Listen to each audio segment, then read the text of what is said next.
Forbidden, Shifters Forever Worlds Book 11, by Elle Thorne. Chapter 1. Rafe had thought he'd be past this by now.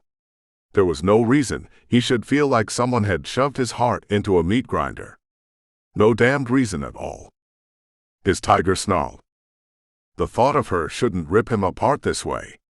The sight of her shouldn't throw him into a vortex composed of totally fucked up, a dose of screw this shit, and a whole lot of damn it all to hell. The idea of the woman he wanted being with another man should be something he'd stopped torturing himself over.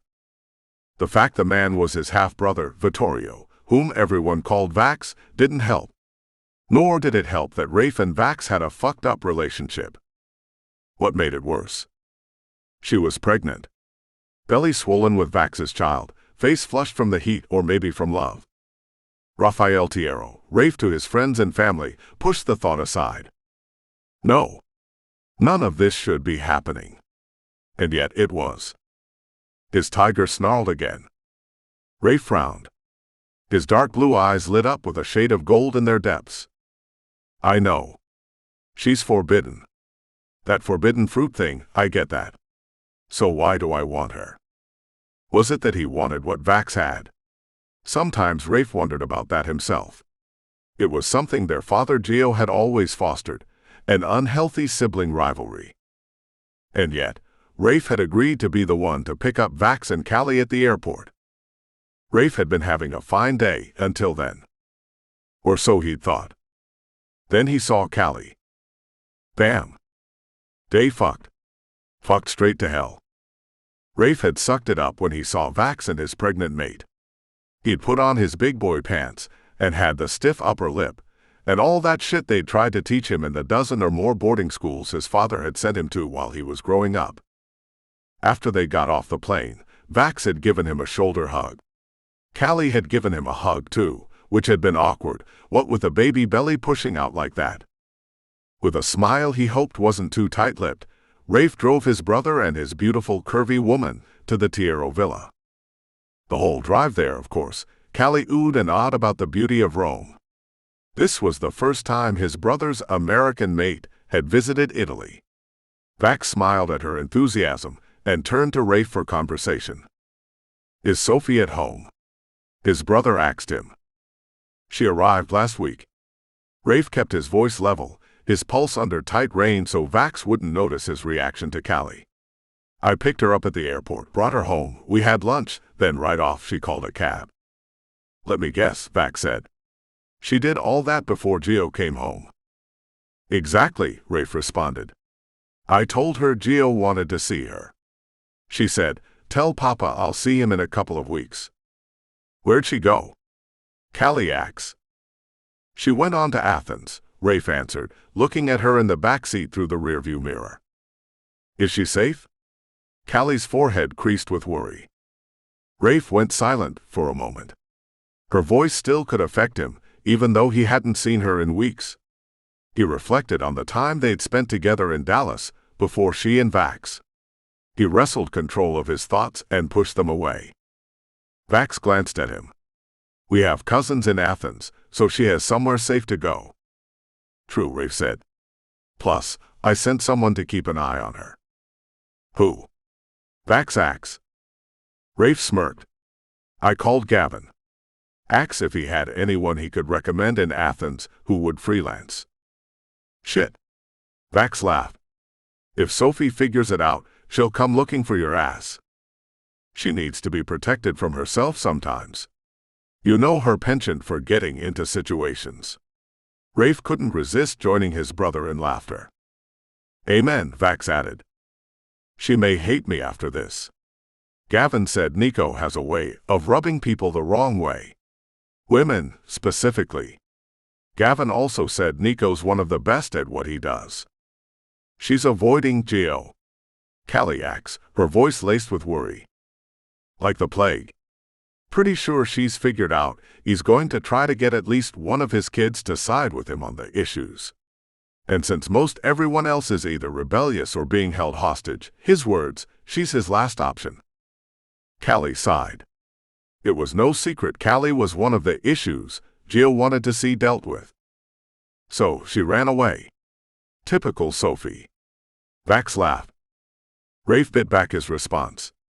He didn't want to remind Vax what he'd done could be called running away, since he had slipped off to America. Vax had departed Rome for America, and the one left to follow in their father's footsteps was Rafe. It was now expected that Rafe run the Tiero family's European interests.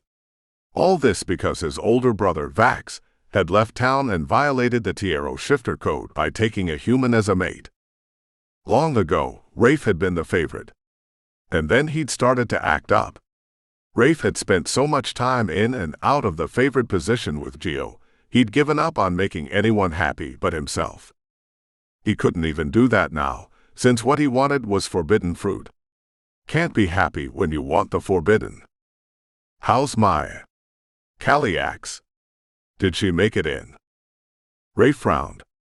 The attractive, curvy leopard shifter, whom his family had saved from a terrible fate in an underground shifter death match, was quietly elusive. She kept to herself, her dark eyes intense and holding secrets he didn't want to begin to uncover. She's here. She took a job. She stays in one of the upstairs bedrooms. Is she private? Pretty much solitary. Vax asks. That's how she was in Dallas, Callie said. She didn't seem to be interested in making friendships or anything. She just did her job, then went to her apartment. Same here, Rafe told them. He didn't add that Maya seemed to have developed feelings for him. She would come downstairs and have a cup of coffee with him, or an occasional meal, but for the most part she stayed in her room. And even when they were together, she didn't talk about herself. She simply sat there, more often than not silent, poised as if ready to bounce up and make a quick escape. Rafe applied more pressure on the gas. He was ready to be away from Callie. The wound was still there. He raced to the Tiero family home as fast as he could drive, in Rome's hectic traffic, skirting around drivers who thought they were a part of NASCAR. Sharp turns down narrow cobbled alleys, street vendors, and tourists, all of these contributed to making Rafe's drive longer than he wanted it to be. As soon as they'd stepped out of the car, Callie begged off, claiming her feet were swollen, her head ached, and her stomach was churning. But Rafe could see it in her eyes. She knew he still had feelings for her. And she felt pity for him. Fuck. I don't need pity. Take care of your woman. We'll visit later. I've got some things to tend to, Rafe told Vax, and headed out as quickly as his Porsche would take him. Chapter 2. With his brother and his mate safely deposited at the house, Rafe sat in a mostly empty little cafe, with too much on his mind, and found himself wishing he could drink. But of course, damn the luck, alcohol had no effect on shifters. Can't even get a good drunk on. Rafe glanced around the cafe. Could he have found a more hole-in-the-wall place? The barista was spending more time with her boyfriend than with the customers. Okay, if he had to be honest, he was the only customer. This wasn't the same barista who had waited on him when he first got here. Had he been here long enough for a shift change? Maybe he'd come right before shift change. He hated to think he'd blown a whole lot of time in here. Though who gave a damn? It wasn't like he was in a hurry to get home to Vax and Callie. He locked gazes for a brief second with the barista. All curves.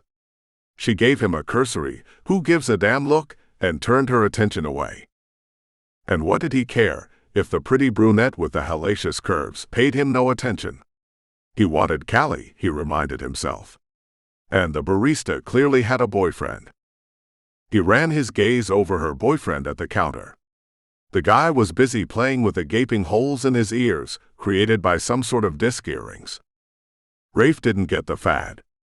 He didn't fault anyone for their fashion taste, but he just flat out didn't get it. He took another sip of his espresso. Not a bad cup for a dive on the outskirts of the tourist part of Rome. A set of hips entered his view. Sashaying, swaying, tempting. They flared upward to a smaller waist. A fist was planted on each of the luscious hips. He let his gaze trail down over her mound, not allowing himself to linger there, then over her legs in tight black painted-on pants, finally ending up at feminine feet tipped with no shit blood-red crimson nail polish. Then he noticed that every other toe had been painted pitch black. 2 of the petite digits were garnished with silver rings. And damn if the weirdest thought didn't cross his mind. He wondered how they would feel against his tongue. And he wasn't even the kind to get into feet. The hands came off the hips, and fingers snapped practically in front of his face. The fingernails were the same color red as the toenails. No black polish, though. Well? The voice was sultry. His tiger rumbled. The voice was low. His tiger snarled in agreement. The voice was sex. His tiger roared in his head, drowning everything out. Pure sex. Chapter 3. Jaclyn Vasquez was called Jax by everyone but her parents. Never her parents. Never ever her parents. They hated the name Jax. She glanced up from her textbook and studied the dark-skinned, dark-haired, delicious, brooding stranger in the corner. She took the opportunity to watch him while he was looking away. Something was on his mind. The way his jaw muscle was working overtime, yes, something definitely had his mind tied up. Probably a woman. What else would it be? A guy that gorgeous in a coffee shop not far from the university, on a Thursday night. A dead Thursday night to boot. A warmth rose to her cheeks as she watched him. It was almost like she couldn't tear her eyes away from him. What the hell is wrong with me? I have a boyfriend. Some boyfriend. She glanced at Scotty, who was fingering his ears. He plays video games all day long, burps and farts, drinks beer and wants to have sex while he's watching other people play games online. She wished she could close up early and go. She needed to write that paper and submit it before 9 o'clock tomorrow morning. She shoved a pencil into her hair, using it to hold her curls in a sloppy bun. The sexy stranger turned his head. She glanced down quickly, not wanting to be caught watching him. Sexy? No, she didn't think that. She couldn't think that. A burp, loud, disgusting and vile, caught her attention. Seriously, she muttered and gave Scotty a dirty look. What, babe? He gave her that grin that made panties drop. Used to make hers drop. Wait. What? When did the used to part come in? Still made hers drop, she told herself, not looking at the stranger with the intensely dark blue eyes. It wasn't like Scotty wasn't a popular guy, at least on the computer. The gaming community loved him. And he said he'd be world famous one day. He said he was destined to be. One day, he said, one day. If you ask Scotty, he was the premier gamer in the world. He had his own social media channel, and one day soon, he'd have the most subscribers in the world. According to Scotty, gamer girls thought he was the premier gamer already. Scotty winked at her with a leer. Really? She wanted to say but didn't. The cafe's phone rang. Geez. Now what? It rang again. I'm not answering it. And another ring. What if it's the boss? Fuck, Jax groaned under her breath. She leaned across the counter, not bothering to go around it, and picked up the wall unit. Demarcios. She put a smile in her voice. You're not answering at your apartment, said a voice she knew too well.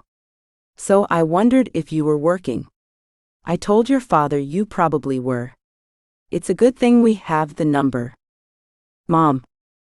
Scotty's head snapped up. He was all attention now. Jax held her fingers in front of her lips. He'd better be quiet.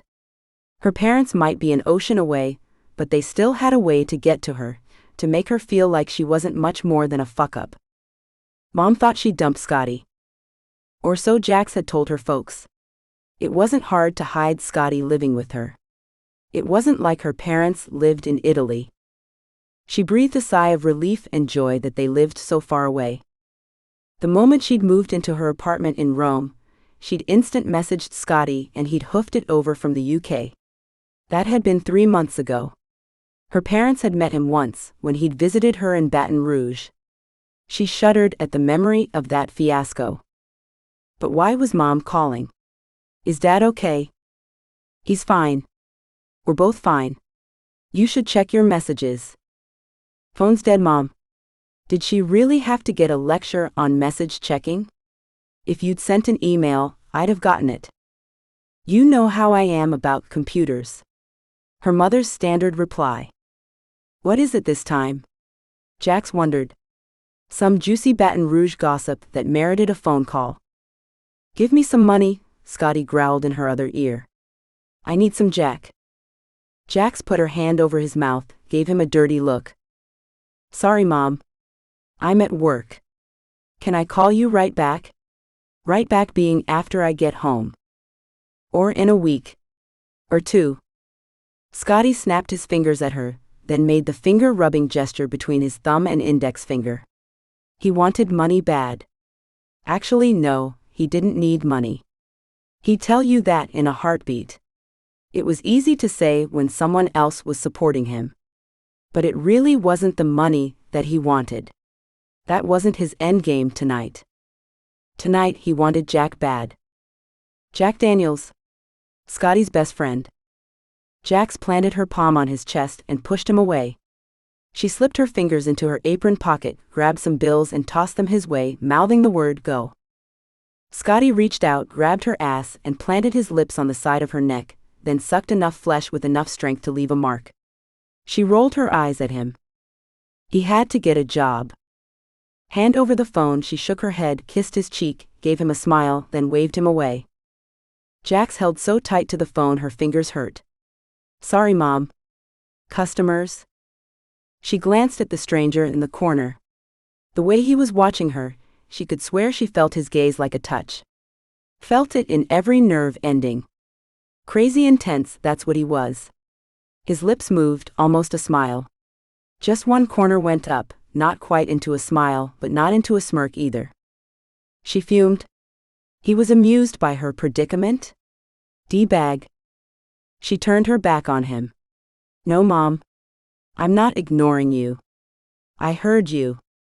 Actually, she hadn't, but God, her mother would start complaining if she copped to that.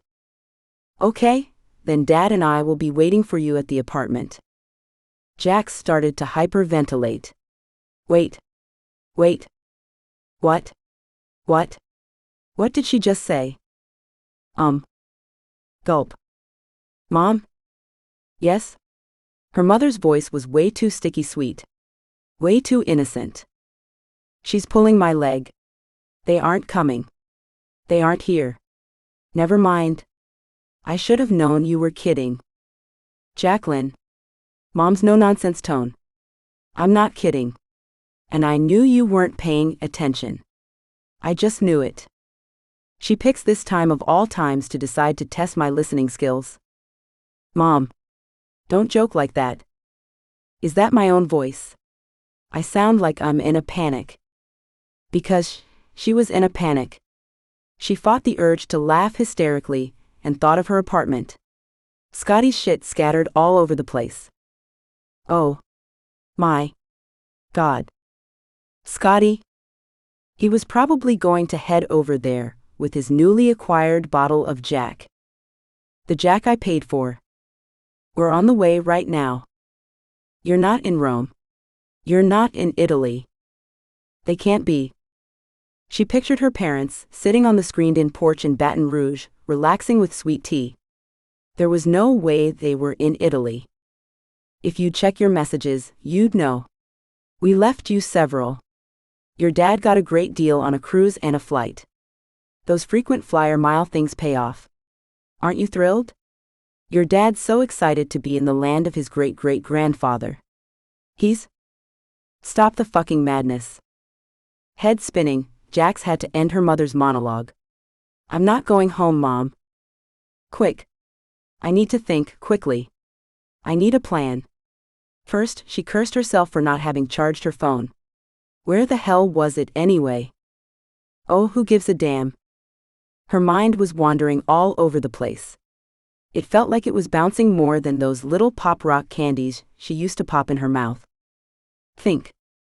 Think. Think, damn it. She turned around, a whirlwind of a circle, and glanced at the stranger with the dark blue eyes who was clearly eavesdropping. His gaze glittered dark and dangerous in the dimly lit cafe. The stranger raised a brow, stared at her, as if he found her to be an interesting little scientific experiment. An idea came to her. It could work. With his help. Would he help? Sure he would. She'd charm him into helping. She'd never been good at the charming game. Jax covered the phone with her hand. "What's your name?" she hissed at the dark-haired, too-sexy man. He merely looked at her. "God damn it. I don't have the time to piss around waiting for this shit." "Just a minute, Mom." Jax set the phone down on the counter and laid a white, coffee-streaked towel over it in case she needed to muffle any sounds. He still hadn't answered.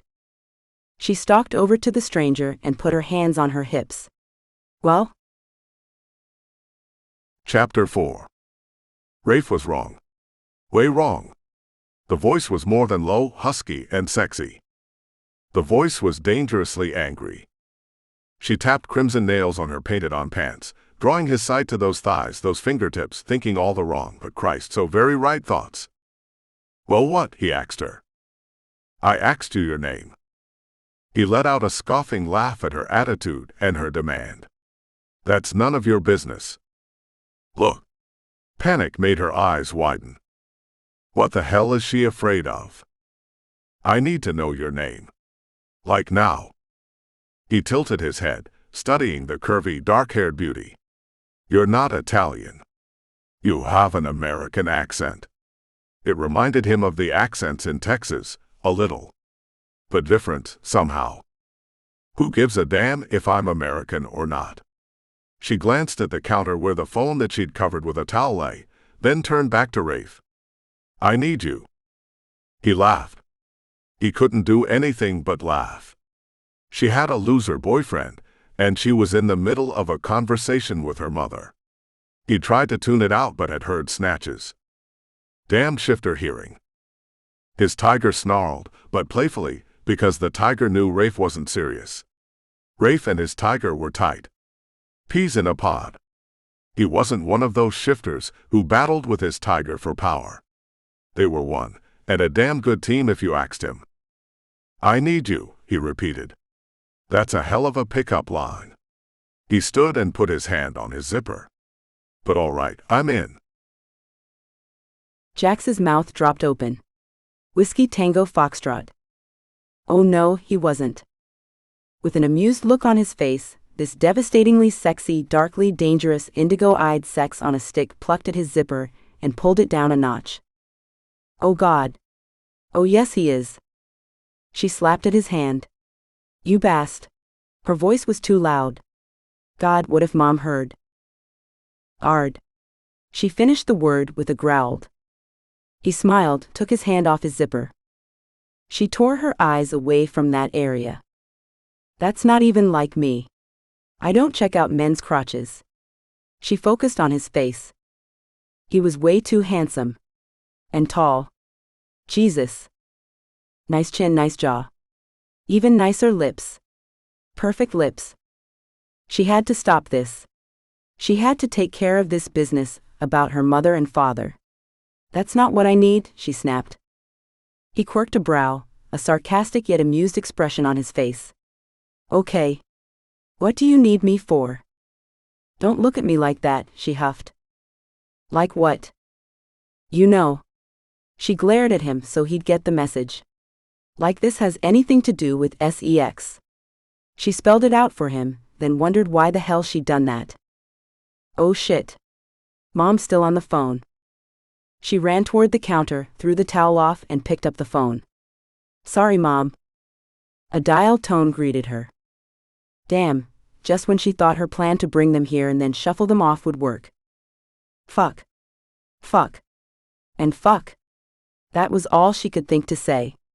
Her parents were going to go to her place. They were going to find Scotty. She'd be so screwed. Chapter 5. Rafe couldn't help himself. She was so damn pretty when she was angry. There was something about the fire lighting her brown eyes. Eyes the color of dark chocolate, and ebony hair that framed a face that was so much more than simply pretty. It was downright striking. He watched her as she leaned over, body sprawled across the counter to get the phone. His mind went to all the wrong places, and yet they were places that were oh so very damned right. That ass. Lickable. He tore his eyes away before she could turn around and catch him. It wasn't just that she was pretty. She had an energy that flowed through her and straight into him. His tiger rumbled, his approval. Rafe knew he shouldn't, knew it would distract him completely, but he let a visual imprint on his brain. Her. Bent over the counter, undressed. Him. Behind her. He swelled, straining his pants. That's exactly why I shouldn't have gone there. Damn. Fuck. Fuck. And fuck. She turned around and gave him a dirty look. This is all your fault. She stalked toward him. All yours. She set her lips in a straight line. Tears appeared in her eyes. 1 minute there was nothing there, the next minute. Poof. Tears. And of course, that was Rafe's downfall. How bad can it be? He wished he had an axe. Asking that was tantamount to asking how he could help. As if he didn't have enough on his mind with Vax and Callie in town. As if he didn't have enough with Gio being so pissed about the changes in the organization and the infractions against the shifter codes. As if he wasn't expected to run all the family's business interests now that Vax had moved and made it clear he didn't intend to return. As if he didn't have to deal with the strain among the shifters in Europe because of the codes being stretched, bent, and broken left and right. The stupid old-school codes of conduct the Tiero had adhered to. They'd had those stupid codes for so long, but no one knew why. Not really, or at least not to Rafe's satisfaction. No human mates. No mates of other species of shifters. Practically every Tiero in America had strayed from that code. It didn't help Rafe refuse to side with Gio against Vax and his choice to have a human mate. She stared at him without answering, so he repeated himself. So, how bad can it be then? You have no idea, the curves on curves hottie said. She shook her head. Her eyes became hard. Can you go? She turned away and went to the register.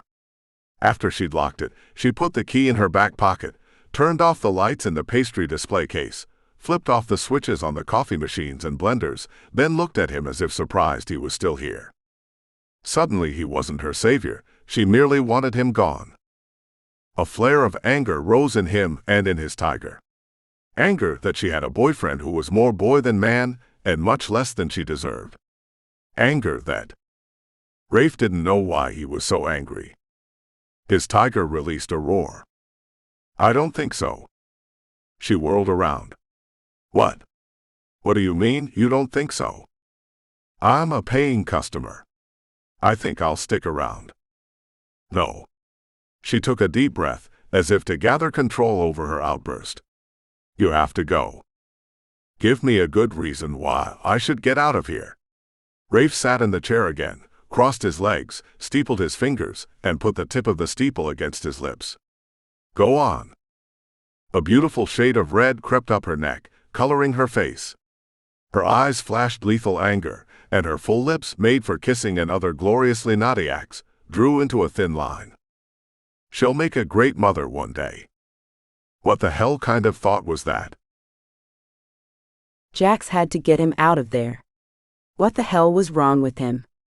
Didn't he understand the urgency of this situation? Her eyes traveled from his thick black curly hair down his awesome olive skin, his dark blue eyes, full lips. One word came to mind. Adonis. Why the fuck had she thought of that word? The mythology class from her freshman year came back to her, but wow. Weird thing to think of now.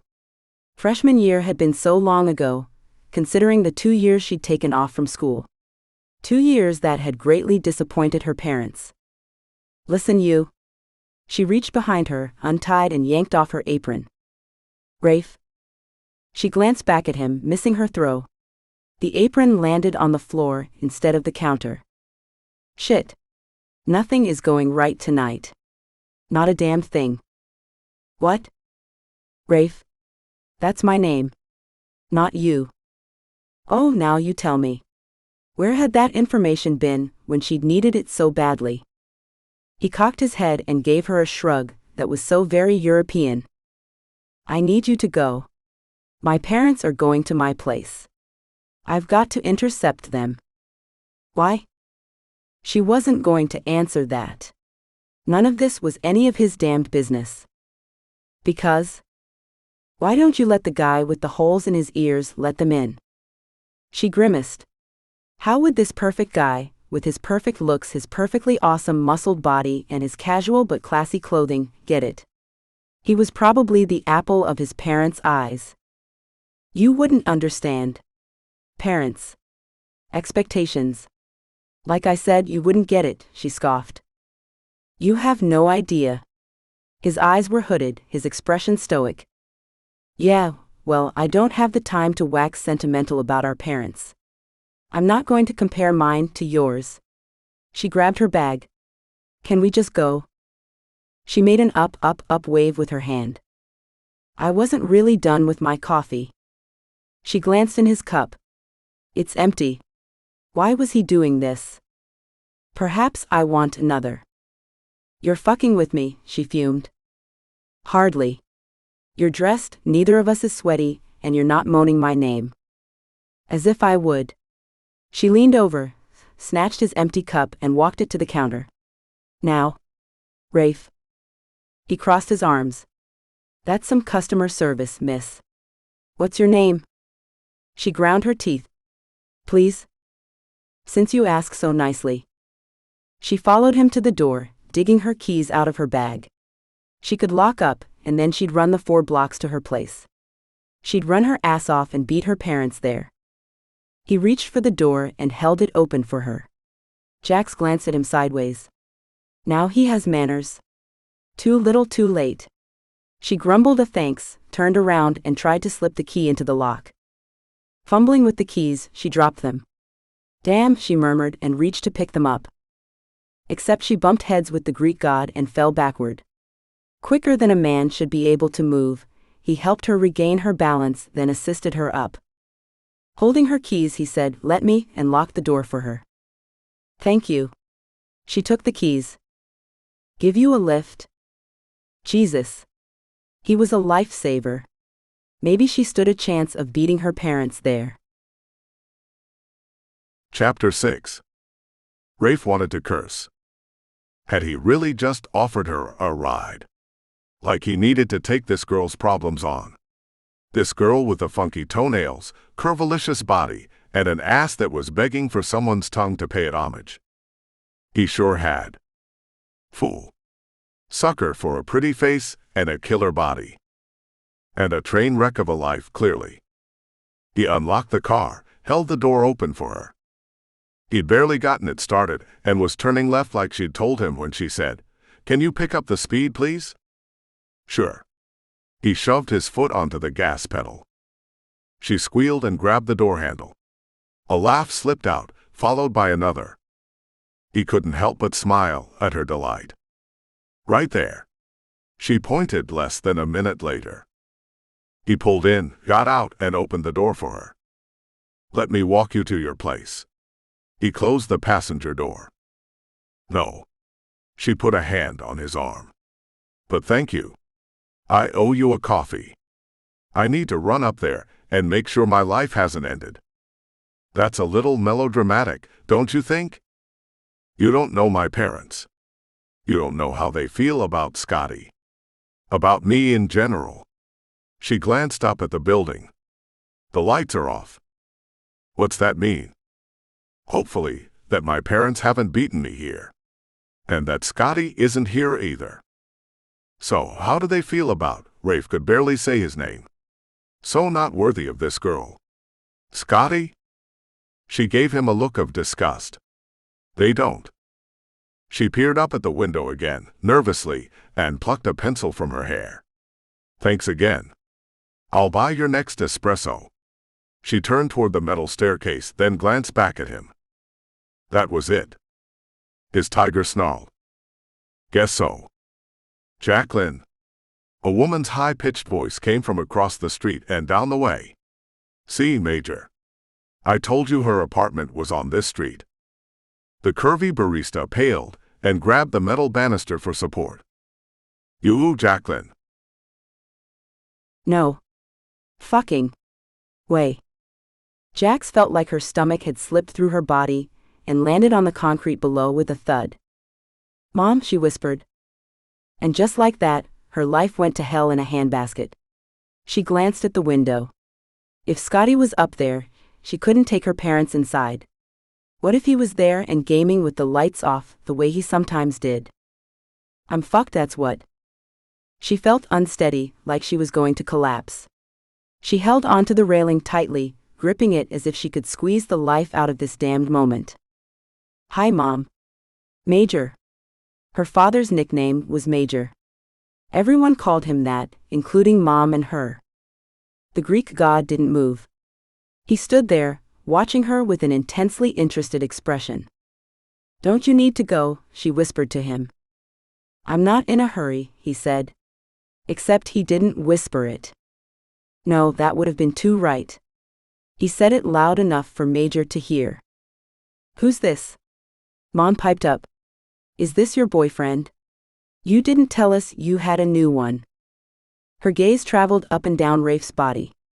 Jax was sure her mother was looking for tats or gaping holes in his ears. Good evening, the Greek god said. Rafe. His name is Rafe. I need to quit thinking of him like that. Good evening, her mother parroted, practically swooning. Oh, for shit's sake. She's acting like he's George Clooney or something. And she's acting totally smitten. Jax held back the eye-rolling she was dying to give into. I'm Mrs. Vasquez. Her mother blushed. But you can call me Beth. She waved toward Jax's dad. He's Major Vasquez. You can call me Major, her father said. Major? Beth. The man she needed to start thinking of as Rafe held his hand out. Rafael Tiero. Nice to meet you both. Oh, Major. He speaks English, Mom drawled. How long have you known each other, Rafael? She held her hand out. You're welcome to call me Rafe. That's what my friends and family call me. He smiled at them. He's perfect. Perfect boyfriend meeting parents material. And he's gorgeous. And charming. And drives a Porsche. I bet his girlfriend doesn't have to pay for his whiskey. A twinge of jealousy nipped at Jax, stinging her. Why the hell did I have to go think of that? What do I care if he has a girlfriend? And why the hell are we standing out here? We shouldn't be doing this. God. It would be her luck Scotty would either walk up with his bottle of Jack, that I paid for, or he'd actually be upstairs and come outside to smoke, since Jax didn't allow him to smoke inside. Though God knew, she was plenty aware he snuck one in every so often. A light in her peripheral vision caught her attention. Oh God. Her apartment. The light was on. Scotty was there. What if he opened the door? Or looked out the window? She glanced at Rafe. Then at her parents. Then back at the window. We were just going out to eat, Mom. Want to join us? Jax wrapped her fingers around Rafe's arm and squeezed. Weren't we, babe? He stared at her as if she'd lost it. I probably have. This will never work. I'll be caught. My parents will know I'm a liar, and I'm still with Scotty. And Scotty will dump me. She paused. Why isn't that as devastating as I thought it would be? She'd never admit it out loud, but she wasn't sure she cared. Scotty's burping, farting, smoking, never getting a job ways had begun to grate on her nerves. It's temporary, she told herself. He'll straighten his act out. She was almost done with her master's degree. Surely he'd get it together before she started work on her doctorate.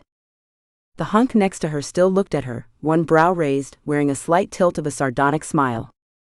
Why is he so damn sexy? She tugged on his arm. Rafe? Weren't we? Of course. She breathed a sigh of relief. Won't you join us, Mrs. Vasquez? Major? She choked on the sigh before she could finish it, and pinched his arm. He was not supposed to do that. She was supposed to slip away with him, then, when her parents were gone, she'd slip away from him and get her coursework done. Jax glared at him. He had no idea what he was getting her into. God. Dinner with her parents. Rafe smiled at her and leaned close. Oh, what the fuck is he thinking? She regarded him with as much trust as she'd have for a cobra, while his head lowered, his face coming closer, his lips. She fought the desire to keep her gaze locked on his lips. And she lost that battle, watching those full lips with a tiny scar just above the corner. She gulped down the wheelbarrow of chalk in her throat. Surely he's not going to kiss me. Not in front of my parents. Not when we need to get the hell out of here. So why wasn't she moving away from him then? What's wrong with me? He paused, adjusted his lips' path and gave her a peck on the forehead, then chuckled softly. A laugh she was sure no one else heard. Anger burned in her, but it merged with something else and left her confused. Let's go. He peeled her hand off his biceps, removing her vice-like grip, but didn't release it, and led the way down the sidewalk. I know the perfect place for a nice, light late dinner, Major. You'll like it. Oh, he did not. No, he didn't. He did. I'm going to kill him. He leaned close. Would you rather just take your parents upstairs? A very knowing gleam in his eyes mocked her. You'll pay for this. She gritted her teeth around the words. You owe me. He lowered his voice. Unless you want me to shed some light. She uttered a curse under her breath. Do you or not? It seems I'm saving your ass. Fine. I owe you. Okay? Long as you don't forget. There was a threat in his tone that made a delicious shiver run up her spine. Chapter 7. Dinner was served, though Rafe noticed that curvy Jax didn't eat. She fretted, fumbled with her fork, and seemed ready to jump out of her seat. He wasn't going to lie. He enjoyed her discomfort. It was fun watching the little hellion ill at ease with her parents. This was a very different girl from the one with the attitude in the cafe. He was so looking forward to watching her squirm even more. She was equally sexy when she fidgeted under her mother's gaze, as she'd been when she was indignant in the cafe, because he wouldn't leave when she ordered him to. How do you like Italy, Mrs. Vasquez? Rafe took a bite of the calamari, then put a morsel on his fork, and offered it to Jax. Beth Rafael. Don't call me Mrs. Vasquez. That's my mother-in-law's name. She laughed at the joke, though it was clear this wasn't the first time she'd made it. Jax refused to open her lips, keeping them in a tight line. Rafe nudged the fork closer in her direction. She glared at him. He winked, changed the fork's course and slipped it in his mouth. I love Italy, Beth Vasquez bubbled, oblivious to the undercurrent between him and Jax. You speak English so well, Rafael, she gushed. How is that? Boarding school. Rafe didn't get into the whole story. Boarding school after boarding school, kicked out for attitude, fighting, disrespect. That was then.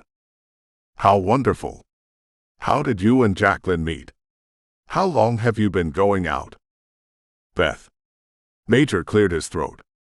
What matters is she's not with that loser who doesn't want to work. The video game player.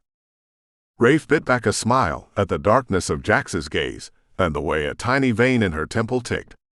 Christ, he wanted to put his lips to that spot. His tiger had honed in on her heartbeat, and they were synchronized. Her pulse beat in Rafe's heart and mind. Or shave. That boy never shaved. Beth went on and on about Jax's boyfriend. And I don't think she'd have the tattoos if it weren't for him. Jax gasped. Rafe tilted his head her way. Jax bit back the remark that burned to come out. Not everything she did centered on Scotty. Tattoos? Rafe glanced her way, then looked at her mother.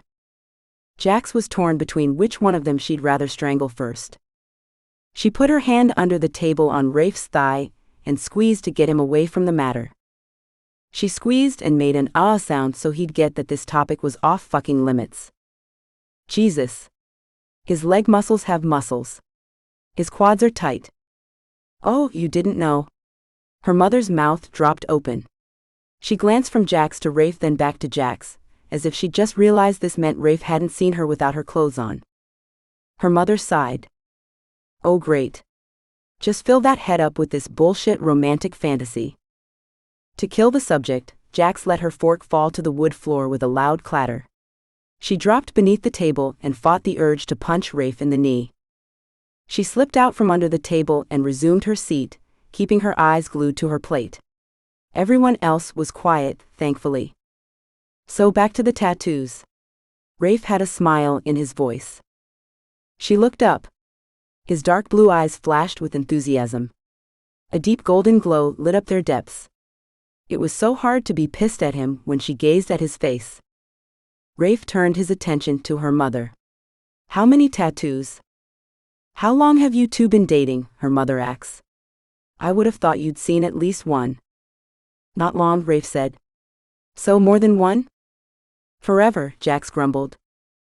Sweet of you to say. Rafe put his hand on hers.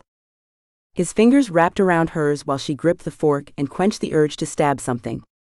Jax inhaled sharply. What was that? An energy flowed between them, a warmth traveling throughout her body.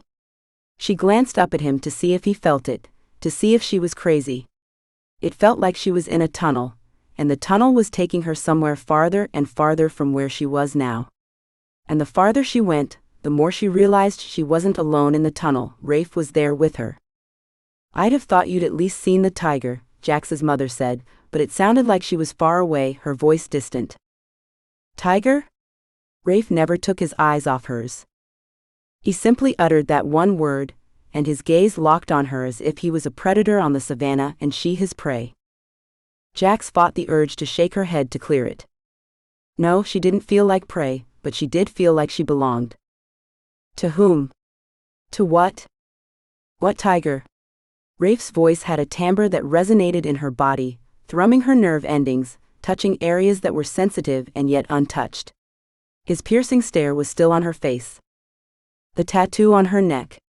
Her father's voice held the tinge of disapproval it always carried when it came to her tattoos. This time, the disapproval didn't sting like it usually did. The distance created by the tunnel insulated her. Rafe still stared at her and she at him. The world stopped existing for her except as white noise. A million people could have been here, but she couldn't have concentrated on anything but him. And this sensation. You have to show me. Rafe spoke to her. He wasn't talking to anyone else. He tuned everything out too, she could tell, just as she had. You haven't told him about the tiger? Her mother's voice. Still so far away. It's just a tattoo, Jax muttered under her breath. Oh no. It's so much more than that. Her mother's voice was high-pitched and way louder than she wanted it to be. It's a dream. I want to hear all about it. Rafe's hand seemed to grow warmer against hers. The undercurrent was stronger, going through every part of her body down to the tip of each extremity. Nothing to tell, really. Suddenly, Jax felt uncomfortable discussing it. She found herself wishing she'd never shared the dream with her mother all those years ago. Jaclyn had a dream about a tiger, her father butted in. Then she went and saw some kind of palm reader, or tarot reader or something. It was a psychic. Her mother supplied the answer. Jax couldn't take her eyes off Rafe. He watched her, and there wasn't a bit of disbelief or mockery on his face. What kind of tiger? Rafe's lips barely moved. Jax's heart skipped a beat. She could have sworn it did. That question. No one had ever asked what kind of tiger. Why had he asked that question? A white tiger. She bit her lip, waiting for the laughter. Waiting to see the sardonic smile, a sneer, a scoff. His face was still. His eyes traveled from her eyes to her lips, then all over her face. Chapter 8. Rafe couldn't move. The world stopped spinning. Someone had pressed a freeze button, and everything in the world had stilled except for Jax. In Rafe's mind, his tiger paced in tight, furious circles punctuated with snarls. He was confused. He'd never felt this way before. Was this what vertigo was like? He wanted nothing more than to get away immediately and be alone with her. Her pulse had skipped a few beats, as if her heart had paused. It had been the eeriest sensation. He'd never felt anything like this, another's heart stopping and making his own pause. It was too synchronized, too confusing, and far too overwhelming. He stared at her, unable to tear his gaze away, for his tiger focused on her as well. Her full bottom lip, tormented by her sharp teeth, was even redder from being bitten and chewed on, and it trembled slightly. She caught it between her teeth again. Her eyes were dark, pain-filled windows that opened for him for a brief second. He wanted in. He wanted her to open up and let him into that place. That was home. His tiger roared agreement. "I want to know more about this dream and this white tiger," he told her. "Let me," Beth began. "Beth." Rafe tore his eyes from Jax's. "I'd love to hear it from Jax later, after we've dropped you and the major off at your hotel." "But we..." Beth looked at Jax. "I thought..." "This is Vasquez." "Beth, you'll be far more comfortable in a 5-star hotel that's a short cab ride away from Jax's little apartment. My family keeps a suite there. You're welcome to use it as long as you're in town. Where's your luggage?" Beth gushed and bubbled her thanks. "We had it taken to the cruise ship from the airport. There was no reason to haul all of that for one night. We appreciate the hotel room, son." Major nodded at Rafe. Rafe was concerned about how quiet Jax was. She wasn't eating, and she'd withdrawn deep into herself. Dinner was over, so Rafe handled the bill, accompanied by more gushing and bubbling from Beth Vasquez, while the major said, "I've got the tab next time." After a quick cab ride to the hotel, Rafe gave directions to the front desk, then turned around to bid farewell to Jax's worn-out, jet-lagged parents. "Can we see you tomorrow? The cruise ship doesn't leave until 2. Rafe glanced at Jax. She looked shell-shocked. Seeing that she wasn't going to respond, he did. "Sure." 10 o'clock. Beth pushed forward, clearly oblivious to her daughter's state of mind. Rafe nodded. He and Jax left her parents and went out the luxury hotel's double doors. He held the cab door open for her and gave the driver the address to her apartment, as that was where he'd left his car. She'd been quiet the whole time he'd made arrangements for her parents' room and for their luggage. It was as if she was elsewhere, somewhere far away. He didn't talk while they rode in the cab, but he had some questions for her. Rafe began to second-guess what he thought they'd shared earlier. That was how remote she was. But during the 20-minute drive, the change happened. He noticed it, though it was gradual. It began with her pulse, then her scent signaled the change. She was changing. Her mood was changing. Her vital signs signaled a growing difference in her. As soon as they were both out of the cab, she turned to him. "Thanks for your help tonight." She took a step toward the stairs leading to her place. "I owe you." What the hell? What was this about? Chapter 9. Jax ran up the stairs as quickly as she could. She could feel his gaze on her, feel him watching her all the way up. She felt self-conscious at first, the way she sometimes did, about her ass, her figure. Then quickly she nudged those thoughts away, pushed them back. She wasn't going to let her mother's jabs about being heavy get to her. She loved her curves. She'd grown to love them. Her keys didn't want to cooperate, leaving her fumbling, and with every second that passed, her palms grew sweatier and her fingers more uncooperative. And she knew Rafe was still there, at the bottom of the steps, watching her. Finally. She opened the door, slipped inside, and practically slammed it shut. Then she leaned her back against it. She was out of breath, as if she'd been running from a predator. A loud yell greeted her. Scotty. Cheering about some damned kill he'd just made on his video game. Headphones on, he hadn't even noticed she'd arrived. The damn place smelled like he doused it in Jack Daniels. She flicked the light on. Finally noticing he wasn't alone, he pushed one of his earphones aside. "Hey, babe." "Hey." Was he not even worried? She hadn't come home right after closing the cafe. Had it crossed his mind something could have happened to her on the way home, and that was why she was so late? She shook her head. "Bring anything to eat?" She looked at him like he'd lost his mind and rolled her eyes. "What?" He patted the cushion next to him on the couch. "Come." Jesus. He was a fucking Neanderthal. One-word sentences. "I need to do some work. Think you can keep it down?" She took out the laptop. "Sure." He pushed the earphone back in place and turned his attention back to his game. A second later, he roared a cheer. This wasn't going to go well. Another yelling cheer. It wasn't going to go well at all. Less than an hour later, Jax was packing up her laptop. "I'm going back to the cafe," she told Scotty.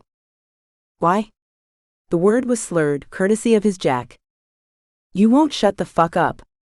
She bit that back. "I need a bit more quiet." "Okay, babe." He turned back to his game. She was starting to hate the word babe. Then he yelled over his shoulder, "How about a quick blowjob before you go?" She squeezed the laptop in frustration. A set of dark blue eyes crossed her mind. I bet he doesn't treat his girlfriend like this. Then a pang of jealousy that was so much more than a pang coursed through her. She hated the thought that somewhere out there, Rafe, Rafael, or whatever he wanted to be called, was cuddled with a girl and giving her all his attention. She turned to look at Scotty before she shut the door behind her. He wasn't even going to offer to walk her to the cafe. A few yards down the street, on the roof of the building across from Jax's place, Rafe leaned against the stucco wall. At times he cursed his shifter hearing. This was one of those times. He was too close to not hear her exchange with Scotty. When Scotty asked her for a blowjob, and then didn't offer to make sure she arrived at the cafe safely, Rafe clenched his hands into white-knuckled fists. The fact she had to leave well after midnight and go to another location several blocks away in order to do her homework, when all Scotty had to do was quiet his ass down, set Rafe off. She locked the door, pulled a beret onto her head, and went down the stairs. Crossing the street quickly, she glanced both ways, but never bothered to see if she was being followed or if anyone on the street might be a threat. That only served to heighten Rafe's ire with her boyfriend. The dickhead didn't deserve her. Rafe followed her all the way to the cafe. He made sure he heard the door lock and that she was safely ensconced inside before he decided he couldn't just let this happen. And he had absolutely no qualms about using his shifter skills to take care of business. Unfair advantage, my ass. He made his way to her apartment quickly because he didn't want to be gone from her for long. Rafe shifted into his Tiger, slid through the maze of narrow streets and cobbled alleys, past the old churches and newer buildings. He stuck to the shadows, jumping to rooftops and balconies, and used the occasional bougainvillea and lack of moonlight as camouflage. Less than 5 minutes later, he bounded up from the ground level directly to the second-story landing of Jax's apartment. Rafe shifted into his human skin, but didn't bother knocking. He already knew her boyfriend would have headphones on and wouldn't hear the knock. He shouldered the door open. A woman jumped up, topless, from the couch next to Jax's boyfriend. She screamed when she saw Rafe. What the fuck? He hadn't counted on this. He sneered. This made what he had to do so much more justified. Blonde, frizzy-haired, black mascara flaking to her cheeks, the woman stared at him open-mouthed. You need to go, Rafe told her. When she didn't move, he added, now. She grabbed her shirt and ran out the door. Babe, where are you going? The lump of human waste that Jax called a boyfriend raised his head above the couch's back. Rafe watched him, disbelieving. This asshole hadn't taken long to replace Jax for whatever it was he needed. Who the fuck are you? He stood up, zipping his pants. Don't worry about it. You're moving out. The hell I am. The lump's nasal voice was whiny and pathetic. I have nowhere to go, Scotty said. This is my home. This is Jax's home. And you're moving out. I'm sure you don't want to explain the blonde to her. She wouldn't believe you. Rafe didn't want to spend another moment arguing with this idiot. He used his shifter speed to rush the moron and pushed him against the wall. With his forearm against the other man's throat, Rafe gave him his options. You're leaving. It's just a matter of whether you do it on your own 2 legs or not. Rafe stepped back, took his wallet out, and removed enough cash to provide the other man with airfare out of the country or a down payment on an apartment. Scotty's eyes went wide when he saw the cash. He took it from Rafe's hand. There's no returning, Rafe told him. Ever. Just give me time to pack. You have 2 hours. Get your game system and your shit, and leave her a note. Rafe slipped out without a backward glance and traced his way through the merrymakers who still roamed around the tourist outskirts of town. He had one thing on his mind, getting back to the cafe and making sure Jax was safe for the rest of the night while she finished her coursework. Chapter 10. Jax lifted her head. Damn. She'd fallen asleep. Something had woken her up. The dream. It was always the dream. The white tiger with the dark blue eyes. She'd had that dream for as long as she could remember. It wasn't a scary dream, quite the opposite. She'd wake up and be lying next to the white tiger while it protected her. Fur soft, body muscle-bound, eyes a glittering darkness of indigo. Then she remembered and became angry. Why did her mother have to bring it up all the time? It was like being reminded you'd had a crazy episode long after you'd recovered. That was how her mother made her feel about it. Like she was crazy for having the dream. When she was almost 20, Jax had finally gone to see a psychic. A fact her father didn't have to bring up, thank you very much. She shouldn't have told them anything about it, really. When would she ever learn? The psychic had told her that her life would be tied to a tiger. A white tiger. That was all the psychic would say. Maybe I'll meet someone with a white tiger tattoo. She felt a warmth on the back of her neck and touched the spot where she had a tattoo. Nothing there. Oh well. She shrugged and looked at the time on the laptop's monitor.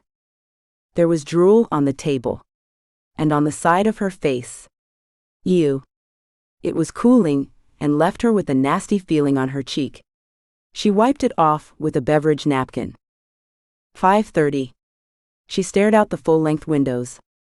Dawn was definitely on the way. Oh God. How had she fallen asleep sitting up? She glanced at the document on her computer, determined that it was as ready as it was going to get, and sent the assignment to her professor. Now she had a few hours before she had to meet her parents. She needed a nap. In a bed. Scotty was probably still playing. Oh well, she could close the door to the bedroom and hopefully that would muffle enough of his noise. She could smell herself. Oh yeah, she needed not just a nap, but a shower too. For sure. Jax checked her scent folder to make sure the document had made its way out. She verified it was there, closed the laptop, locked up, and began her trek home. She unlocked her apartment door with one thing on her mind, and only one thing. Her bed. The first thing she noticed was the quiet. Completely silent. Scotty must have passed out early. She looked over the back of the couch and found it empty. She went to the bedroom. Empty. The whole place was empty. Then she saw it, his gaming system was gone. After that, she noticed the still open drawers in the dresser. They were all empty. He'd moved out? She was too tired and too over it, over everything, to feel anything but numb. She set the alarm clock on her bedside table and plopped onto the bed. Jax ran inside the hotel, a huffing, puffing mess, but at least she'd gotten a couple of hours of sleep and a shower.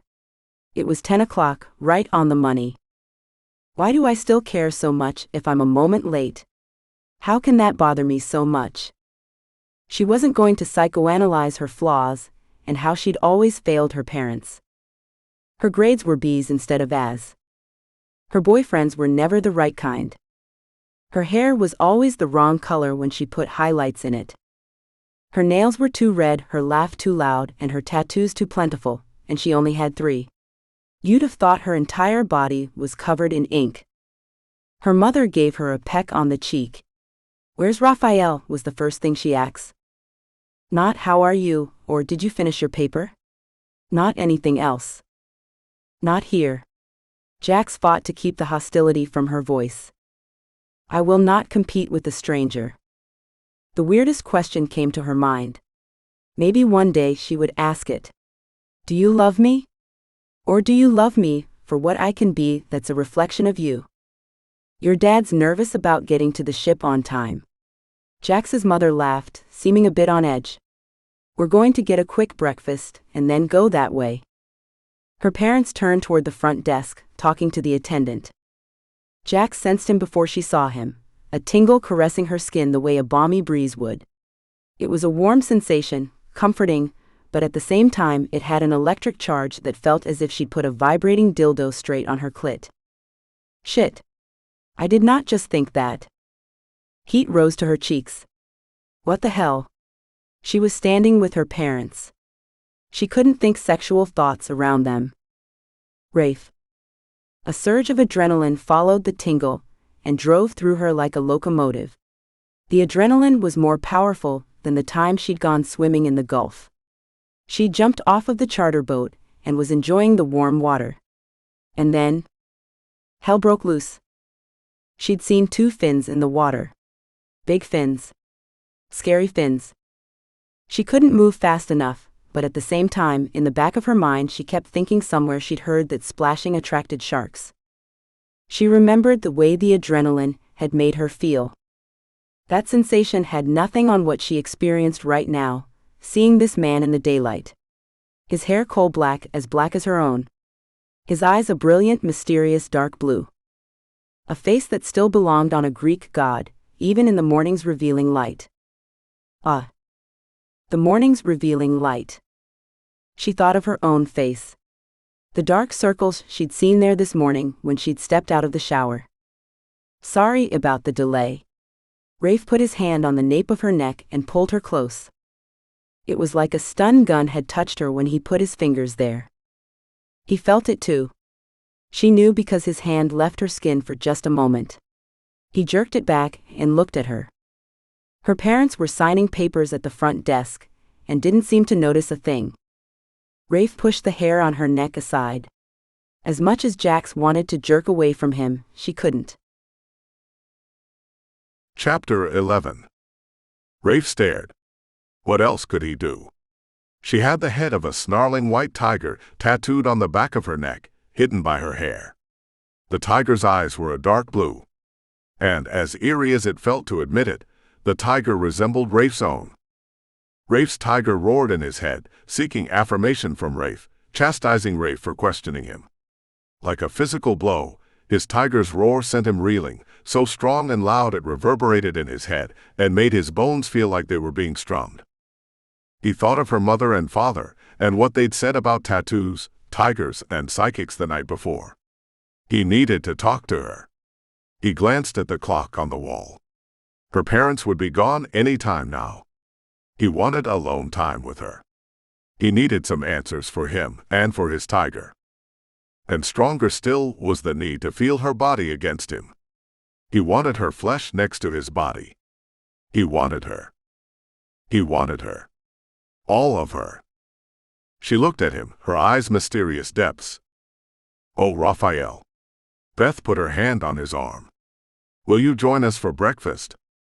"Elizabeth, I don't want to miss the cruise ship." Major tapped his highly polished, probably spit-shined shoe. Jax had a strained smile on her face. "Major's right." Rafe agreed with her father, just to get them on the road. "You never know. It's best to play it safe." He turned toward the bellhop. "A cab, please." "Certainly, Mr. Tiero." Rafe faced her parents. "I'd offer you a ride, but my car's a 2-seater. Would you like to accompany us?" Beth seemed hopeful. Major frowned. Jax looked like she was going to empty the contents of her stomach. Rafe wasn't about to inflict that on her. And he wasn't particularly interested in it himself. I have a meeting I can't miss. Why don't we make sure we spend some time together after you return to Rome? Or never. Jax's murmur was so low there was no way her parents would have heard it, but Rafe and his tiger did. Lovely. Beth practically squealed. Rafe took Jax's hand, for show he told himself, for her parents for show, and the two of them accompanied her parents to the curb and saw them off. As soon as her parents were gone, he turned to Jax. He wondered if the dark circles under her eyes were only due to the almost all-nighter she'd pulled working on her assignment, or if it had anything to do with her boyfriend leaving. He brushed the thought aside. That kind of thinking wasn't going to resolve anything. She turned away from the departing cab, her hand dropping slowly, and gazed at him with haunted eyes. Thank you. She paused. I thought I did pretty well. Maybe too good. How's that? He cocked his head, studying her. They'll expect you to be here when they get back. You say that like it's a bad thing. He gave her a sideways nod. Let's go somewhere else. I don't know. I need to get to my apartment. My boyfriend. Jax paused. Was she seriously going to say anything about Scotty? He had moved out. He had left her a note saying he had to go. That was it. She hadn't even had time to grieve, but truthfully, she wasn't sure she wanted to grieve. She wasn't even sure if she wanted to celebrate. He'd added no value to her life. She looked at the drop-dead gorgeous stranger in front of her. It wasn't like she was agreeing to marry him. Not that she would. She didn't want anyone her parents liked. Seems like you liked him just fine until you found out your parents do too. She shut that inner voice up. She did. She more than liked him. There was an inexplicable chemistry between them that, whether she was tired, angry, or confused, she couldn't deny. He watched her. Mouth set in a straight line, stunning smile gone. Clearly, he was waiting for her answer. What do you want to talk about? Where do you want to go? The debt you owe me. We could go to my place. His place? Is he serious? What debt? It hasn't been 24 hours yet, and you've already forgotten you agreed to give me anything I want? I didn't say that. You said you owed me. It's implied. You know I didn't mean that. That current flashed through her again at the mention of that. Because that didn't sound so bad at all, not with this guy. This guy with the broad shoulders, the flat stomach, rippling arms, and a chest that needed to be licked in the worst way. That didn't sound bad at all. That sounded like a damned fine way to forget Scotty, not that she was having much of a problem it seemed. He studied her, his lips curled into an amused smile. He was reading her emotions, and she knew she'd never been good at hiding them. Poker was not a game she'd ever win. If you didn't mean that, he flashed her a sexy little smile. Then what is it you meant when you said you owed me? You're picking on me. She pushed his chest. Damn, he's as solid as he looks. You hope I am. He started walking down the sidewalk, away from the hotel. She had no idea where he was going. And those long legs of his were outstriding her big time. She struggled to catch up. Reaching him, she said, "No, seriously. I'm not that kind of girl. I'd be that kind of girl with you, though." She couldn't say that. The kiss of a blush began to rise to her cheeks. She knew the warmth only too well. She tried to think of something else, anything else to keep from turning redder. "I'll do the same thing for you that you did for me," she conceded. What? He stopped and crossed his arms over his chest. Sure. I'll pretend to be your girlfriend to help you out. Who said I need that kind of help? He started walking again. Damn. Again he was outpacing her. She kicked it into gear, following him closely, ready to sidestep and come up alongside him. He stopped suddenly. With an oomph, she slammed into his back. Rafe turned around, caught her as she was losing her balance, and pulled her close to his body. She couldn't have gotten a sheet of paper between them. Maybe that's not a bad idea. Not a bad idea at all. 24 hours, you're my pretend girlfriend. Deal? Deal, she said, and wondered what the hell she was getting herself into. Chapter 12. Rafe pulled his Porsche into a driveway and waited for an iron gate to open. The black asphalt-covered private road, with its perfectly manicured lawn and impeccable topiaries, was a dead giveaway. Jax fought the urge to shake her head. She really should have known. Rafe's family had money. Lots of it. Her first instinct was to reject both him and it. She'd spent so many years trying to push away anything resembling a social status, it had become second nature. She didn't want to chase that stuff. Those things mattered to her mother, and she didn't want to be her mother. She clenched her hand into a fist, keeping it low between her body and the door so he wouldn't notice. This was frustrating. If she pushed his wealth and money away, then she'd be pushing him away too. She didn't want to push him away. Rafe slowed the powerful Porsche and nosed it around a curve. Jax gasped. It was a villa, straight out of an architectural magazine. Centuries-old pine trees surrounded the magnificent building, painted in a sunny ochre color. This is your home? She looked at Rafe, piercing him with an accusing glare. My family's home. He nodded. Problem? Pursing her lips, she made a little face before she could catch herself. No. He parked the car. Ready? So, I'm supposed to go in there and pretend I'm your girlfriend. That's it? For the weekend? Bullshit. Hold on a minute. We said 24 hours. It's renegotiation time. You want me to be there when your parents return, right? She thought about it. He was a nice buffer that kept her mother off her back. Maybe. He did lend credibility to her life choices, at least as far as her parents were concerned.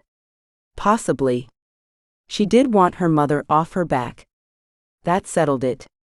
Yes? Yes, what? I want? She stopped herself, rephrased. I'd like you to be there when my parents return. He lanced her with a gaze that crashed through her defenses. His eyes drank her in as if he was burning on the inside. Then you're mine for the weekend. The way he said it made a shiver run through her. How'd he hijack my weekend like this? The hell with hijacking her weekend. He'd hijacked her life. And her heart. Rafe escorted her from the car and took her up the stairs. He knew their villa was opulent and tried to see his home, his life, from her perspective, but it wasn't easy. He'd never known a different lifestyle. He opened the front door and held it for her. Why don't you have security? She asked. No one could guard us better than we can guard ourselves. The only thing they were vulnerable to was other shifter attacks. No one had ever dared take on the Tiero family on their own turf, and Rome was a Tiero stronghold. Rafe heard voices long before Jax would have. He recognized Vasquez and Callie's. At that moment it struck him. This was the first time Rafe had thought of or heard Callie's voice, and he'd had no reaction to it at all. His tiger snarled. He'd always insisted Rafe was wrong to pine for her, that she wasn't the one who was fated for them. Yeah. Rafe didn't feel like dealing with his tiger's condescending attitude today. He was ready to admit he'd been wrong. He reached for Jax's hand as they approached the threshold to the living area. She didn't react to him, though she did give him a look that seemed to ask if they really had to take it to this extreme. She might have given him that look, but he could feel her pulse. It sped up. And that wasn't out of fear or anger. He could scent her desire. Where her fingers touched his, it felt like his flesh was on fire. His mind went back to that tattoo on her neck, and how similar the tiger was to his own tiger, deep within him. Rafe rounded the corner, braced for whatever might happen. Jax was a wild card. Who knew what the fiery little pistol might say? He also had no idea how his father would deal with his pretend girlfriend. Pretend hell. He wished it was more than pretend. Vasquez and Callie's open-mouthed expressions greeted him the moment they laid eyes on Jax. He tried to imagine what they saw when they laid eyes on her. Black hair, crimson fingernails, sandaled feet with toes of the same crimson, though every other toe had been painted in a shiny black. Silver toe rings on her toes. Remnants of red lipstick. She was in another pair of equally tight black pants. Her peasant blouse hung low off her shoulders, displaying their creamy roundness and highlighting the equally creamy flesh making up a set of plentiful breasts. Jax was the image of "I don't care what you think of me, I love life." She was rebelliousness personified. Her image practically screamed a joie de vivre that was far from prevalent in Rafe's life. Damn. I had no idea what I was missing. Vax rose to his feet, Callie too. Their eyes traveled up and down Jax's body. Rafe bristled.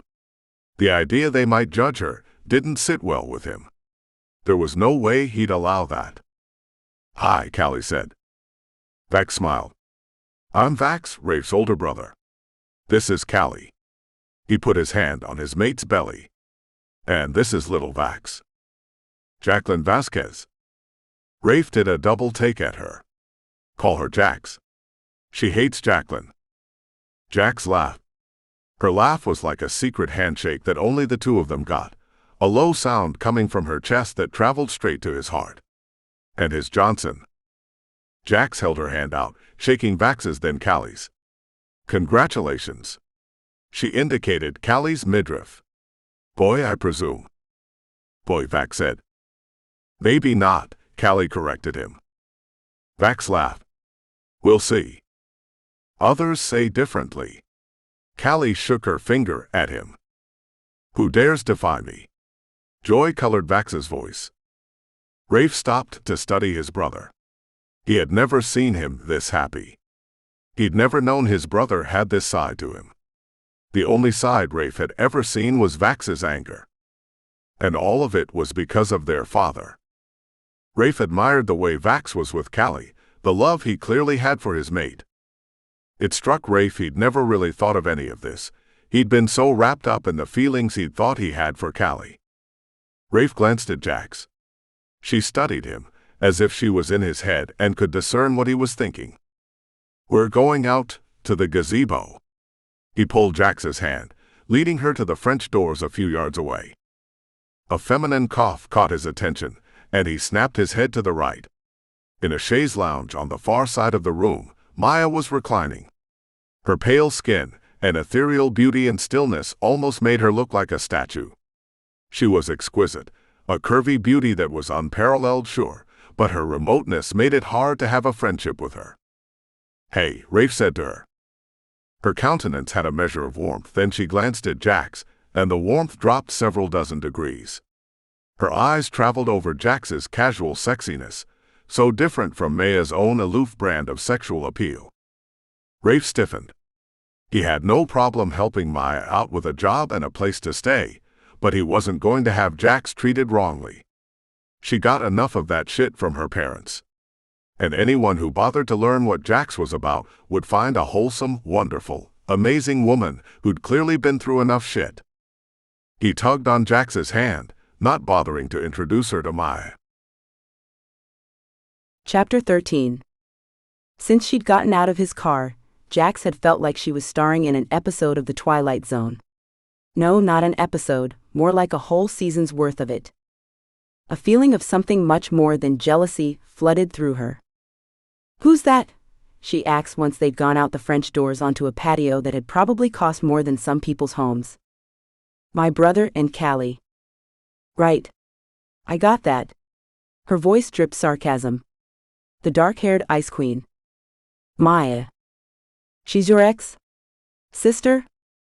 "None of the above." The pool, Olympic-sized she was sure, spread out in front of them, surrounded by the kind of lawn chairs that said anything but disposable. They looked to be of a durable metal, with plush upholstered cushions. On the far side of the pool, in the center of a lawn that resembled green velvet, a stone gazebo topped with wood beams covered with ivy beckoned. They meandered slowly toward the welcome shade. The bright sunlight made Jax wish she had sunglasses. So, if she's not your ex or your sister, then who is she?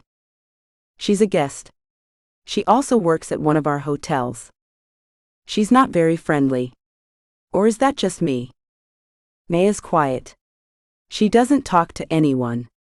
None of us really know much about her. So why is she a guest? It's a long story. And to be very honest with you, it's not worth our time. Well, it was clear she wasn't happy to see me. So, why does my pretend girlfriend for the weekend care? His voice had a laugh in it. Joke or not, that stung. She bit back the hurt. She was used to being told shit that stung, and she wasn't going to react to it. The bridge of her nose burned like it always did when she became angry. Tears were the only way she could let her emotions out, but Jax pushed the tears and the pain away. Your pretend girlfriend doesn't give a shit. Don't be like that. He held on to her hand and took a seat on the low stone wall. Jax wondered why he hadn't released her hand. It wasn't like anyone from his family was watching. She didn't want to begin analyzing why she hadn't pulled her hand away. So why did he need a pretend girlfriend? Or did he have a girlfriend already, and Jax was just serving some other mysterious purpose? So why do you need a pretend girlfriend? Am I here to piss Maya off? To make her think you have someone? A lump settled in her throat. Rafe's face turned hard. His aquiline nose, that beautiful profile, was marked with anger. His jaw muscles worked. What? The single word carried the weight of a lethal weapon. Do I seem like the kind of guy to deal in that kind of duplicity? Jack stepped back. It was as if he'd physically assaulted her, so strong was the reaction she had to his question. He was insulted. No, she whispered. Why do I have to react with such venom? And is it any of my business? I'm not his girl. And as far as Rafe knew, she still had feelings for Scotty. She didn't allow the smile of derision to cross her face at the idea of still having feelings for Scotty. He was like a distant memory. She closed her eyes against the accusation in his. I shouldn't have. Jax? His voice had changed. Her eyes flew open. Don't say it. He stood. I'd be lying if I said I don't have the same. I'd be lying if I didn't say I. His face told her what his lips couldn't.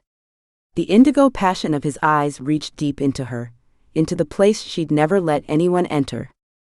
Jax rose to her feet. She wasn't a wallflower. Not with him. She wasn't a doormat. Not with him. Her gaze stayed locked on his. In the depths of his blue intensity, a golden glow flared. It was as if that was a sign that what she was thinking of doing was so very damned right. She put her arms around his neck and pulled his head down until his lips were so close she'd have sworn she felt the heat emanating from them. She pressed her mouth against his with a tenderness that belied the ache she felt for him. When had this thing started? How had it caught her so off guard? More importantly, why did it feel like it had been there forever? Why was it as if there had never been another man in her life? Like he was the missing puzzle piece?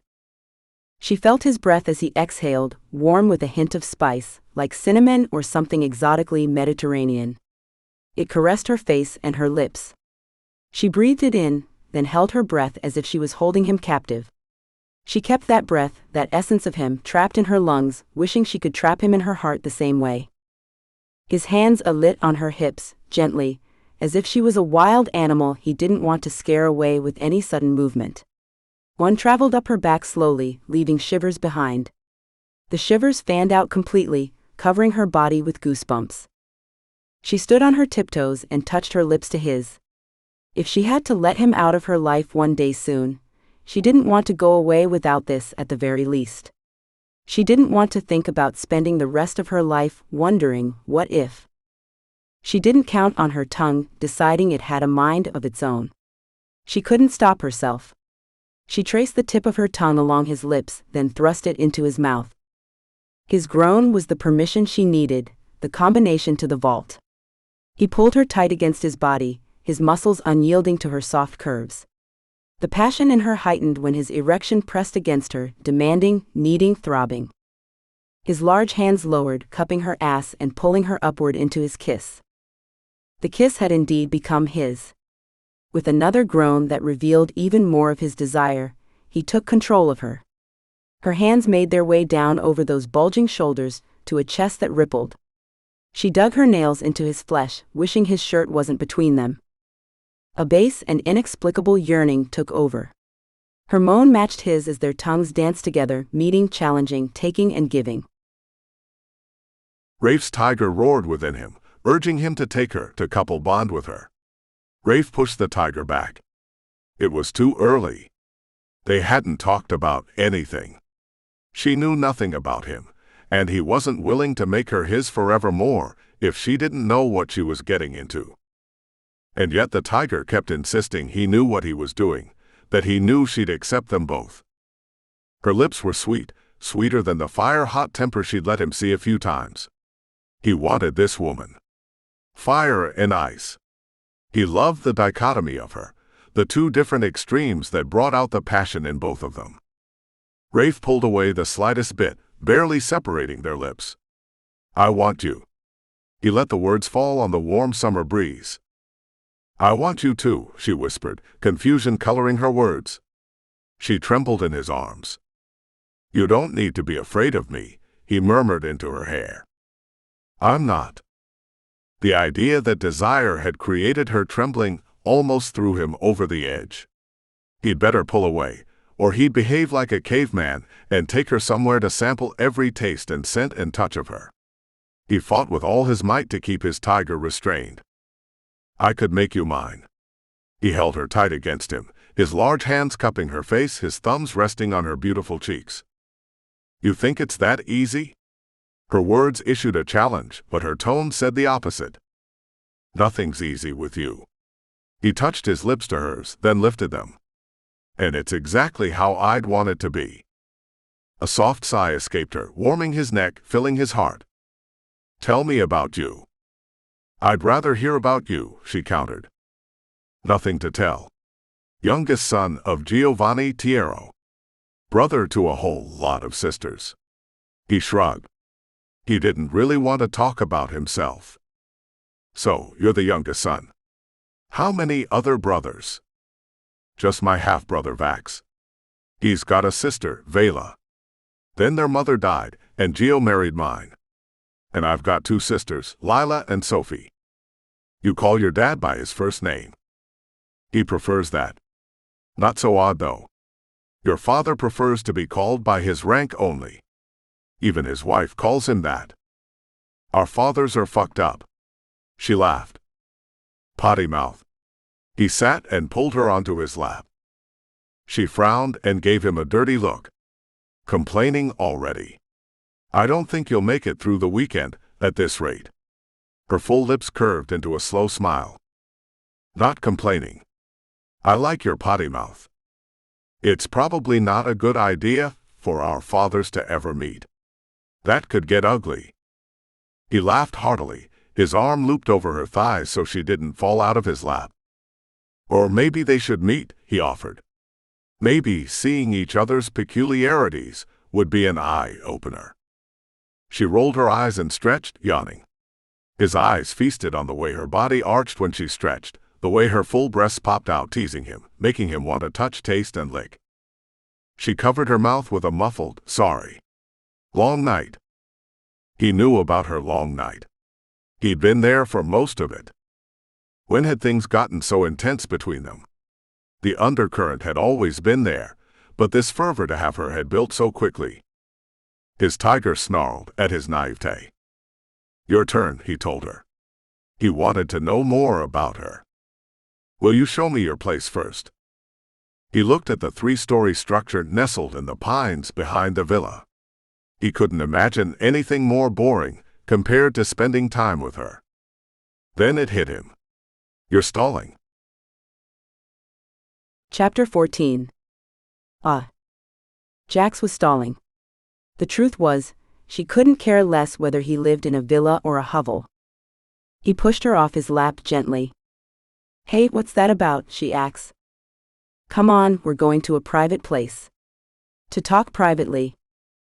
Oh, that sounds mysterious. Just follow me. He led the way into the trees, away from the pool and the grandiose house. This property has been in my family for generations. We haven't sold it. It was a stronghold, then the fortress we had was torn down and the villa was put up. Your family has been in this area a long time. On my father's side. She stumbled. Sorry. Sandals aren't the best for this sort of hike. Damn. I'm sorry. He stopped and put his hands on his knees, squatting. Hop on. I'll take you there. What? No. I'm not. Come on. Now. Oh, the hell with it. She hopped onto his back, her hands sprawled across his chest, fingers wide, holding on for dear life, though she knew he wasn't going to drop her. Where are we going? The only place I felt like I could be me when I was young. She felt his chest expand under her hands, the muscles like bands of irons beneath her fingertips. Her breath hitched at the sheer sexiness of being on this devastatingly sensual man's back, her body so close to his it was as if they were melded. Why did you have such a hard time? It doesn't matter now, does it? He didn't have to say. She'd already picked it up. It was his father. The forest had become denser, the bed of pine needles thick and crunching beneath his shoes.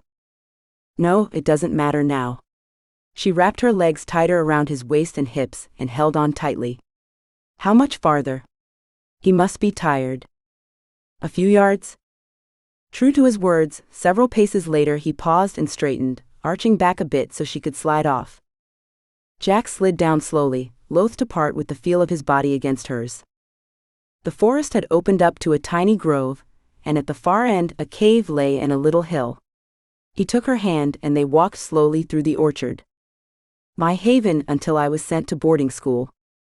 You went to boarding school. One after another. I had a bit of a behavioral issue when I was young. The idea of being sent away from your parents was foreign to her. Jax wondered if she'd have wanted that. As bad as her relationship had been with her parents, they'd never done anything like that. They'd never abandoned her to a boarding school. Why didn't your dad keep you at home? He just didn't. Rafe shrugged. It's not a big deal. It's a big deal to me. I hope you won't feel that way about your own children. She felt sad he might perpetuate the pattern. Hell no. I want my kids. Relief coursed through her, though she knew she had no cause to feel relief. It wasn't like they'd have children together. Going in with me. Rafe. It's dark in there. I have great vision. This time she did roll her eyes. Come on. He dug his phone out of his pocket and flicked the light on, shining it into the cave. She followed him in, both of them ducking to get through the low entrance.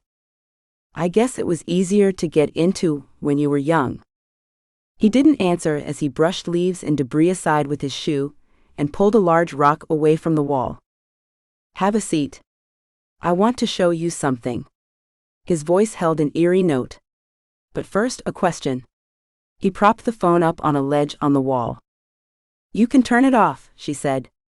It's not that dark once you get accustomed to it. What's your question? She sat on the rock and scooched over so he could join her. Why did you come to Italy? To study. I attend the university. Yeah, but why here? Why Rome? Why Italy? She rubbed her palms on her pants. Why were her hands sweating like this? I can't answer that. I just had to. Will you tell me about the tattoo? And the dreams? She chewed on her lip, could feel it becoming raw. I'm tired of being laughed at and made fun of about it. I swear I won't make fun of you. He swiveled the light. Look. He shone the light on the wall. Jax gasped. On the wall was an image that was an exact replica of the white tiger tattoo on her neck. She tried to breathe, but nothing would go into her lungs. That can't be. But it is. Rafe took her hand. No. You just put this here. You just drew it. Today. Or yesterday. She shook her head over and over. When would I have had the time to do that since I saw your tattoo? How would I have made it look so old? You know that's not true. The tattoo on the back of her neck warmed. How long has this been here? Jax's question bounced off the cave walls. Although it had been spoken softly, it had a reverent tone to it, almost as if they were in a holy place. For him it was holy. Rafe wondered if she understood how this could impact him, even if she didn't know about his tiger. He'd created the artwork years ago. After shifting into his tiger, he'd studied the tiger in the mirror and memorized his features, then he'd come out to his cave. First, Rafe had etched the image in painstakingly tiny movements, carefully carving the effigy of the tiger into the cave's most inner wall. When he was happy he'd gotten it as accurate as he could, he'd gone out and bought paints, then filled in the color. The color had faded, but it still resembled the tiger he'd created so long ago, and it was a mirror image of the one on her neck. I did it one winter when I came home for the holidays. How long ago? She asked again. 12 years ago. I was 15. She gasped. Her face paled.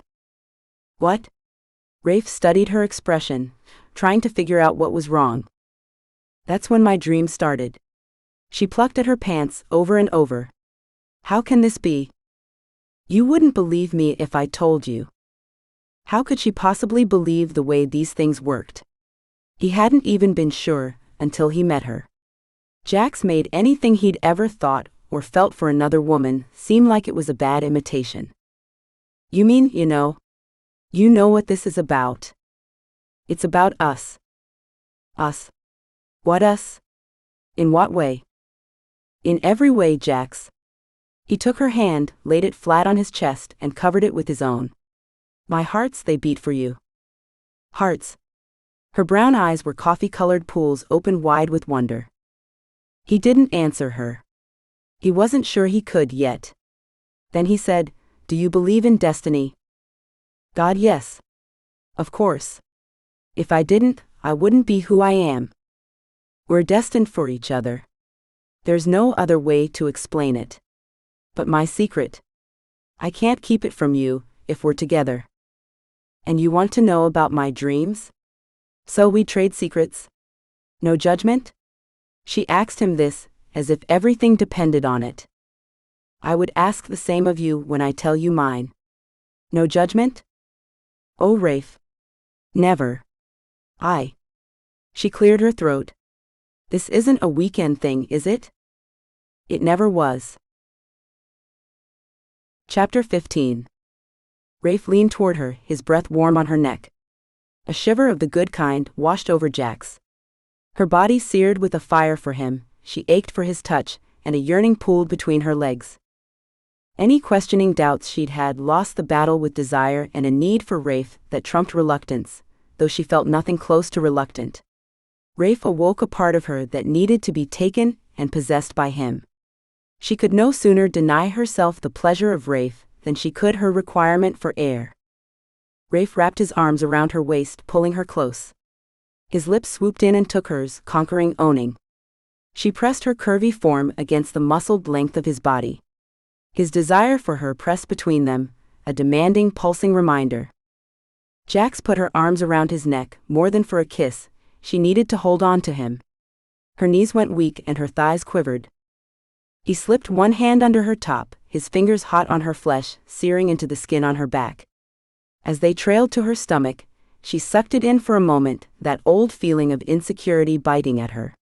She pushed it away and brought her hands down over his neck, scoring his skin with her nails, tugging on his shirt with fervor. She popped two of the top buttons on his shirt, then slowed down before she destroyed it. His passion matched hers as his other hand snapped her bra loose and slipped under the constraining fabric. Her nipples were tight with hunger for his touch. When his fingers brushed over the hard peaks, Jax gasped and closed her eyes. He pulled her top over her head and then removed her bra. She stood topless, trembling with desire, her heavy breasts with taut nipples eager for him. He struck quickly, taking a nipple in his mouth, sucking it in. The sensation sent her to a place where stars flashed behind her closed eyes. She couldn't keep the moan from coming out. With a hand on one breast and his mouth on the other, he tormented her, making her muscles contract and moisture drip into her panties. Head thrown back, body arched, Jax held on to his shoulders while his free hand drifted ever lower, hot fingers scorching her stomach, pausing at the barrier created by the waistband of her pants. Jax's breaths came out in huffs and spurts while he slid her pants and underwear down her thighs. Jax stood before Rafe, a goddess with a lush body and a desire that matched his own. He slid a hand down her body and cupped her mound, breathing the sex of her in deeply, letting the aroma sit in his lungs while his cock strained with a pulsing hunger. He flicked her nipple with his tongue back and forth over and over, and she groaned. Rafe's fingers slid between her slick folds, putting pressure on her already swollen center, rubbing in quick circular motions while his mouth kept a matching rhythm. She squirmed and wriggled in his arms, her nails digging into his shoulders, scoring the flesh, fueling his passion. His fingers had a life of their own, rubbing her faster and faster while she moved, pulling him closer with her grip on his shoulders. She began to moan, a low, sensual sound that began to build toward a crescendo, bouncing off the walls, echoing in his ears and heart. When she screamed and hung on to him, her body giving in to the orgasm fully, he told her, "Give it to me, all of it." As if her body belonged to him, with one final burst, she screamed. "Rafe?" His name was one long moan as it left her lips, as she released a gush of sweet-smelling fluid from her pussy. He swooped down, claiming her mouth, his tongue dancing over hers, then conquering in the same way he wanted to conquer her heart, mind, soul, and body. Her legs shook against his. Rafe removed his pants with one hand and sat on the rock, bringing her onto his lap with her back against her chest. Like a homing missile true to its target, his cock found her moist entrance. Without control, with no ability to stop the storm raging within him, Rafe pulled her down, his length filling her, stretching her but not all the way in. A small gasp escaped her, testament to his thickness, then she slammed down on him, taking him in all the way. He felt the muscles still spasming from her orgasm, as her red velvet sheathed him. As if they'd done this forever, he moved his hips and she ground down on him, his cock so deep in her, he felt her back walls caressing his mushroom head. His chest compressed with the power of their desire. Lava coursed through his veins, electricity through his nerve endings. A groan ripped from his throat when she rocked forward, then leaned all the way back. He fought the urge to give in to the blaze, tried to temper his desire. 1 second was all he had before she slammed onto his hardness again. She took him in deep, her moans pouring over him. While she was all the way back, he wrapped his arms around her, cupping her breasts, pinching her nipples mercilessly between his fingers, rolling them into stiffer pebbles. He wanted her. All of her. Nothing but her. And most of all, he wanted her to understand the passion that drove him. He may have contained it beneath a veneer that obeyed society's guidelines, but his tiger didn't feel the same compulsion. His tiger roared, the sound escaping from Rafe's throat ancient and primal, unforeseen and overwhelming. Rafe pushed her forward, not gently, but not so roughly as to hurt her. With hands and knees on the cave's dirt floor, he stayed as one with her and pushed her down farther, until her ass was fully in the air. Rafe pulled out of her and admired her dark red, glistening pussy, his tiger's vision allowing him to see every drop, every beautiful, moisture-shimmering fold. He spread her open with his fingers, his mouth watering at the way her entrance winked at him, her muscles tensing with anticipation and desire. Leaning down, he allowed himself one long swipe of his tongue from her clit to her ass. Her flavor made his cock swell to the breaking point. Roaring again, he slid his hard cock into her with a powerful thrust. Her scream of passion matched his roar. Her hair fell forward and her tattoo glowed. He glanced at the tiger he'd created on the wall. The markings of both matched perfectly. The tiger's eyes on her tattoo glowed a vibrant deep blue. His tiger paced within him, wanting to couple bond, wanting to claim her forever. His teeth ached with the need to make her his. But Rafe held the tiger back. It had to come from her. And it had to be clear. The tiger relented, pushing him closer to coming undone. When another of her moans filled the air, matching the one when she'd climaxed earlier, Rafe picked up speed, sliding into her over and over, pounding against her body, skin slapping, juices making delicious sounds. She wriggled, and her muscles began a foretelling grip on his cock. He thrust harder and harder. Jax. His lungs burned, his cock gripped tight between her muscles. With a surge that reminded him of nothing he'd ever experienced before, he rode a wave of release. Spent and breathless, he pulled her up and sat on the rock, taking her in his lap, kissing her lips with tenderness. Chapter 16. About your dreams. Can you share them with me now? Rafe tilted her head and placed his lips against the tiger on the back of her neck. The tattoo was warm against his lips. He thought of the way it had glowed for him. It's hard to talk about because of the ridicule I've gotten. I quit talking about it. The only ones who remember it are my parents, and they don't seem to let it go. It's me. You can tell me anything. He kissed the tattoo, then let his tongue follow the trail down her spine, tasting the delicious flavor of her sweat and the passion they'd shared. That's not it. It's just difficult to break a habit. She turned her head and their lips met. She kissed him, her tongue entering his mouth slowly as if with trepidation, exploring and learning. He let her search for whatever she was looking for, knowing that what she wanted was only symbolized in this kiss. Jax pulled away and rose. She walked the cave from one end to the other, pacing in loose circles. Her body was tinged rosy from their passion. Rafe marveled at the curve of her breasts, the rosy nipples that were peaked and ready for him. He bit his lip to keep from reaching out and taking her in his arms and claiming her again. The line from her hip to her waist beckoned for him to hold her while he made love to her. He loved the lush curve of her ass as it flared from her waist and merged with her thighs. He wanted to lick that crease, then let his tongue trail between her legs. He groaned, holding back his passion. She turned toward him, her face resolute. The dreams began the same time you drew that. She shook her head in wonder. It was the Christmas holidays. 12 years ago. I was 13. She sucked a deep breath in and put her hands on her hips, his favorite stance, the stance she'd adopted in the cafe when she'd approached him to help. I dreamed of the tiger every night. I've never stopped dreaming of him. I can't sleep well until he joins me in my dreams, watching over me. A tear made its way down her cheek. He hadn't even known she was ready to cry. She was such an amazing warrior woman. He wanted to get up, hug her, and wipe the tear away, but he didn't want to interrupt her. I began to sketch then. I sketched, then painted him. I filled books with images of him. One of those images is now on me.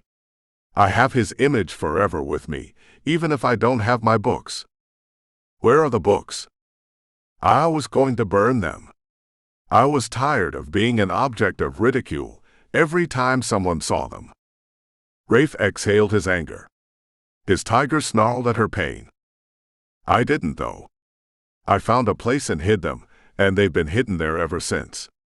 I check on them whenever I'm in town. Why don't you have them now? I wanted them to be safe. Where are they? There's an old church in Baton Rouge. I put them under a loose floorboard in the library. I used to go there to read and have some alone time. Baton Rouge, Louisiana. Rafe scratched his jaw, thinking. How far is that from New Orleans? About an hour and a half. Why? I have cousins, distant cousins in New Orleans. He thought of Lazer and his sisters. We should visit them and make a run to Baton Rouge. It's time for you to not be separated from your tiger in any way at all. That's my secret. My family thought I was obsessed. They took me to a counselor. He encouraged my drawing, said it would let me get it out of my system. He was very wrong. But it was good for me. Tell me about the psychic. I was 19. One of my friends had grown up in the backwoods, swampy areas. She said her great-aunt could see things. Things that others couldn't. We went out there. A shudder washed over her. Rafe rose to his feet and put his arms around her. It was night and scary. All I could think of as we went there, in this rickety old aluminum boat, was that I was going to be some alligator's dinner. He pressed his lips to her forehead, right at the hairline where the tiniest hairs tickled his lips. What did she tell you? Jax let herself lean into his embrace. His nude body was warm and comforting against hers. It was? She gasped. Rafe pulled back, his eyes studying her face. What's wrong? This. She hesitated. Wait. No. I don't mean this is wrong. I mean this feeling that just went through me. She shook her head. It was so surreal. I just had the same feeling that I have whenever I'm dreaming of my tiger, of the way he's wrapped around me, surrounding me, protecting me, keeping me warm. What did the psychic say? Emotion charged his voice, but she couldn't say what it was. She put herself in a trance. Her eyes got really glassy, and she said my life would be tied to a white tiger. Forever. Then she said something else, but I wasn't sure exactly what. She wouldn't keep talking, though. She was done, and she came out of the trance. Wouldn't talk anymore. Rafe was still, looking off in the distance, except there was no distance because they were in the cave. Rafe? An amber light flared in the back of his dark eyes. Yeah? His voice was husky, almost gravelly. He sounded so different from his normal self. She wanted to get worried, but there was something very familiar about him right now. What's going on? Thank you for sharing your secret with me. What about yours? Do you trust me? What an odd question for him to ask. She wondered if it would sound crazy if she told him she trusted him completely. I do trust you. You won't hate me. She tried to think of the worst thing he could tell her. Something that would make her reject having him in her life in any capacity at all. Jesus. Is he a mass murderer? Rafe had no choice. He had to show her who he was, and risk losing her. Surely if she saw who he was, she'd understand the dreams. She'd understand what the psychic had said, the special bond and the current that flowed between them. Would she be able to accept a shifter? Promise you won't be afraid. He took her hand and led her to the rock. She sat, put her elbows on her knees, her chin on her hands. Rafe took a deep breath. It's all or nothing. His tiger snarled. This could be it. He could lose her.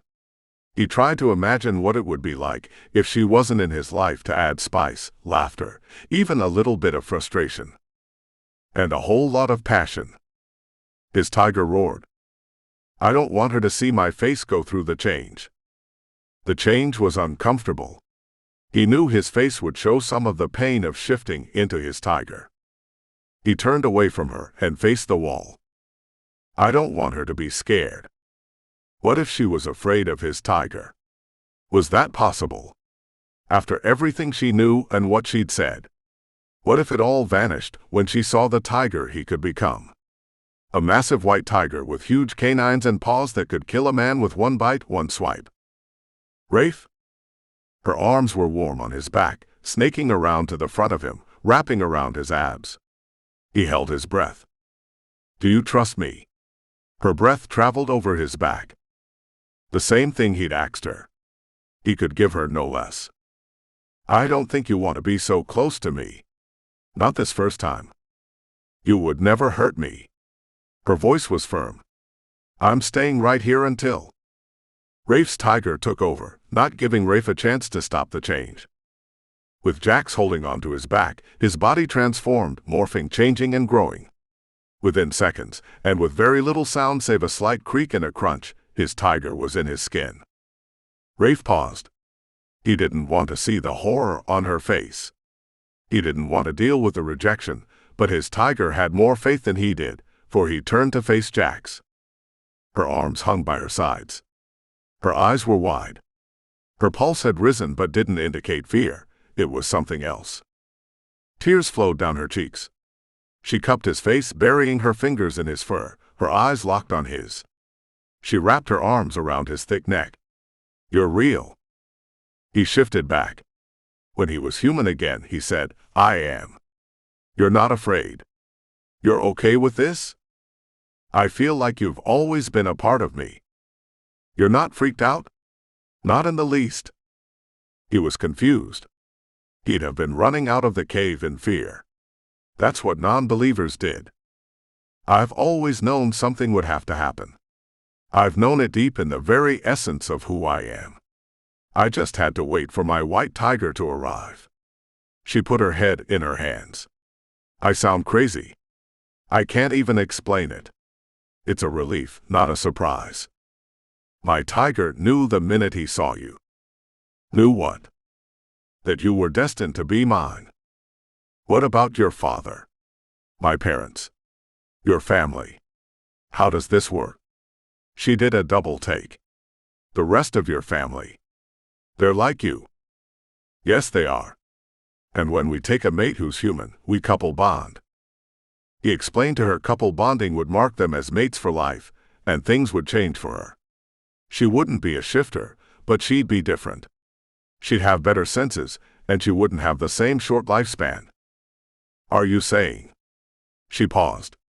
Is that what you want for us? Her eyes searched his for an answer. Do you think we are any less than that? No. But it's scary. Scary. He pulled her tighter against him. I don't think it's scary. I think it's powerful. Where's the woman who demanded I help her? She's just a girl who dreamed of a white tiger every night. She's so much more. So, this couple bonding thing. When do we do that? We'll know when the time is right. I need to be sure you're on board. Oh, I'm on board all right. It's a forever thing, Jax. This is a forever thing, Rafe. His phone rang, bringing them back to reality. I'm not answering it. He looked away from the phone sitting on the rock. What if it's important? You're right. The phone stopped ringing. He glanced at it. Let's go back to the house. Is everything okay? It's the house line. He pulled his pants on, then picked up her clothing. But what if anyone's there? They'll see my clothes. They'll know. You're my mate. It'll be official when we make it so. Let them think what they will. I run Tiero, Europe. Chapter 17. There was something very different about Rafe. The moment he said he ran Tiero, Europe, Jax picked up on it.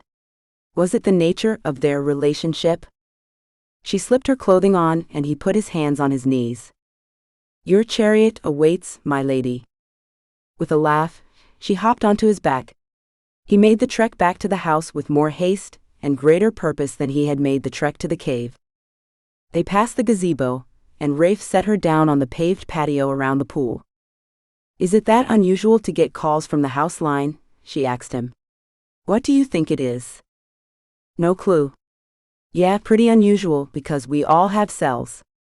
He opened the French door for her and picked a pine needle out of her hair as she passed him. He smiled. Next time we can take a blanket out there. The living area was empty. They moved toward the kitchen. Kitchen. Damn, she was hungry. As if responding to her thought, her stomach grumbled. We'll need some food, won't we? No rush. She was more curious about this phone call business.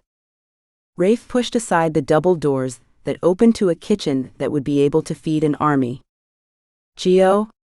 Rafe greeted a man who barely looked old enough to be his father. That must be the shifter aging thing in action. The man wore a suit that was clearly custom-made and a perfect fit. His hair was immaculate, not a single strand out of place. More darkly olive-skinned than Rafe, he had a slight touch of gray at the temples, but he was every bit as fit and muscled as Rafe. Rafael.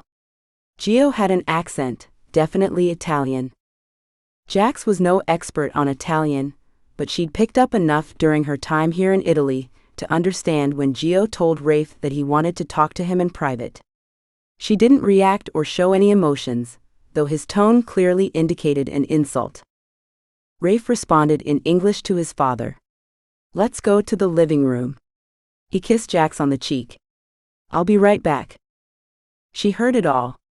She didn't want to, but she heard every bit of their argument. Some of it was in Italian, and it was spoken far faster than she could understand, but she got the gist of it. It involved the family fortune. Maybe Gio was threatening to take it away from Rafe. She heard Gio say something about her not being their kind, and Callie not being their kind. She wasn't welcome. Bottom line. Next to the sink was a window door leading out to a garden. She didn't want to hear any more of this, so she slipped outside. Herbs grew in pots and troughs under the window. A bench in the corner beckoned to her, and tears began to cloud her vision before she managed to sit. She put her heels on the bench and pulled her legs up under her chin, tucking herself into as small a package as she could. Time passed quickly, and eventually her tears dried. She knew what she had to do. She had to leave Rafe. She couldn't destroy his life. She flinched when the door opened and closed. She drew in a deep breath, hoping to steady herself for the task of telling Rafe she couldn't be with him. She turned to look at him. It wasn't Rafe. Hi. Callie rubbed her back, her belly pressing outward even more. Hi. Rafe's looking for you. He took his car and headed toward your apartment. He figured you'd left. He knows me too well. I'm planning to. You can't. Callie put her hand on Jax's shoulder for support and eased herself onto the bench. Why's that? You can't leave me alone like this. Me, just me, and no one else but all these shifters. Callie laughed. I think you're pretty good at holding your own. Jax forced a smile to her face, even though her heart was breaking at the idea of a life without Rafe. When did he start meaning so much to me? He always had, she realized. And then she'd met him, and things had become. It was like she had a new lease on life, that she'd become a new Jax. You can't leave Rafe. Callie mirrored Jax's thoughts. He needs you. You're the other half of him. Jax gave her a sideways glance. How do you know? I heard him tell his father to go to hell, that you were his mate. Gio stormed out and Rafe couldn't find you. He thought you might have gone back to your apartment. Geez. Callie started to wriggle. Help me get up. I need to tell Vax to call Rafe. He's probably going out of his mind, unable to find you. Jax stood and gave Callie a hand. Rafe told Gio he hoped he was happy now, because he was losing both sons and was going to be a lonely old man with no family around. Ouch. Jax felt sorry for Rafe's father. She went inside with Callie. Callie told Vax to call Rafe, then took Jax by the hand. Let's go have some girl talk. They sat in the spacious living room, where the wood floor gleamed beneath furniture upholstered in expensive fabrics. Jax sighed. It's like I've never known anyone else but him. When I first met Vax, I thought he was this gorgeous, completely out of my league, amazing guy. I couldn't talk to him. He was the boss. Callie rubbed her belly, a slight groan giving away the discomfort the baby was causing her. Then she continued, but I became really close to his tiger because I met him in Sanctuary. That's a habitat the Tieros have set up in Tiero Towers. I'd sneak in every night I could and visit with this giant white tiger. He was like my best friend. No, he was my best friend. And it was Vax all along. The man I was attracted to, the man I wanted, was also my best friend but in tiger form. That's beautiful, Jax said. That's what you and Rafe are. Callie put her hand on Jax's. You can't leave him. You can't thrive, either of you. You can't make it without the other one, not now that you both know what you are to each other. How do you deal with Gio? Gio is Gio's problem. Callie shrugged. He isn't a part of my relationship with Vax.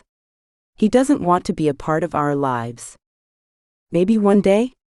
Jax had to have hope. I haven't given up hope, Callie told her. And if May ever gets her hands on him, she'll make him see the light. We're going to ask her to be godmother to the baby. And Doc and Rafe to be the godfathers. That would include you, if you'll join our family. May? Doc?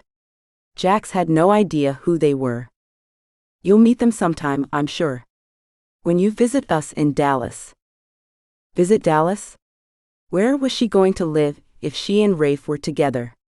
Did Rafe have his heart set on Italy? Or would he want to live in the U.S.? Have you already asked Rafe? Jax wondered how that had struck Rafe, knowing he and Vax had a strained relationship. That's why we came to Italy. Vax wanted to talk to Rafe. Jax's tattoo started to become warm. Her buddy had had that sensation before. It meant Rafe was back, somewhere nearby. A second later, Rafe stopped into the room, wearing an expression of concern. He took long strides in her direction.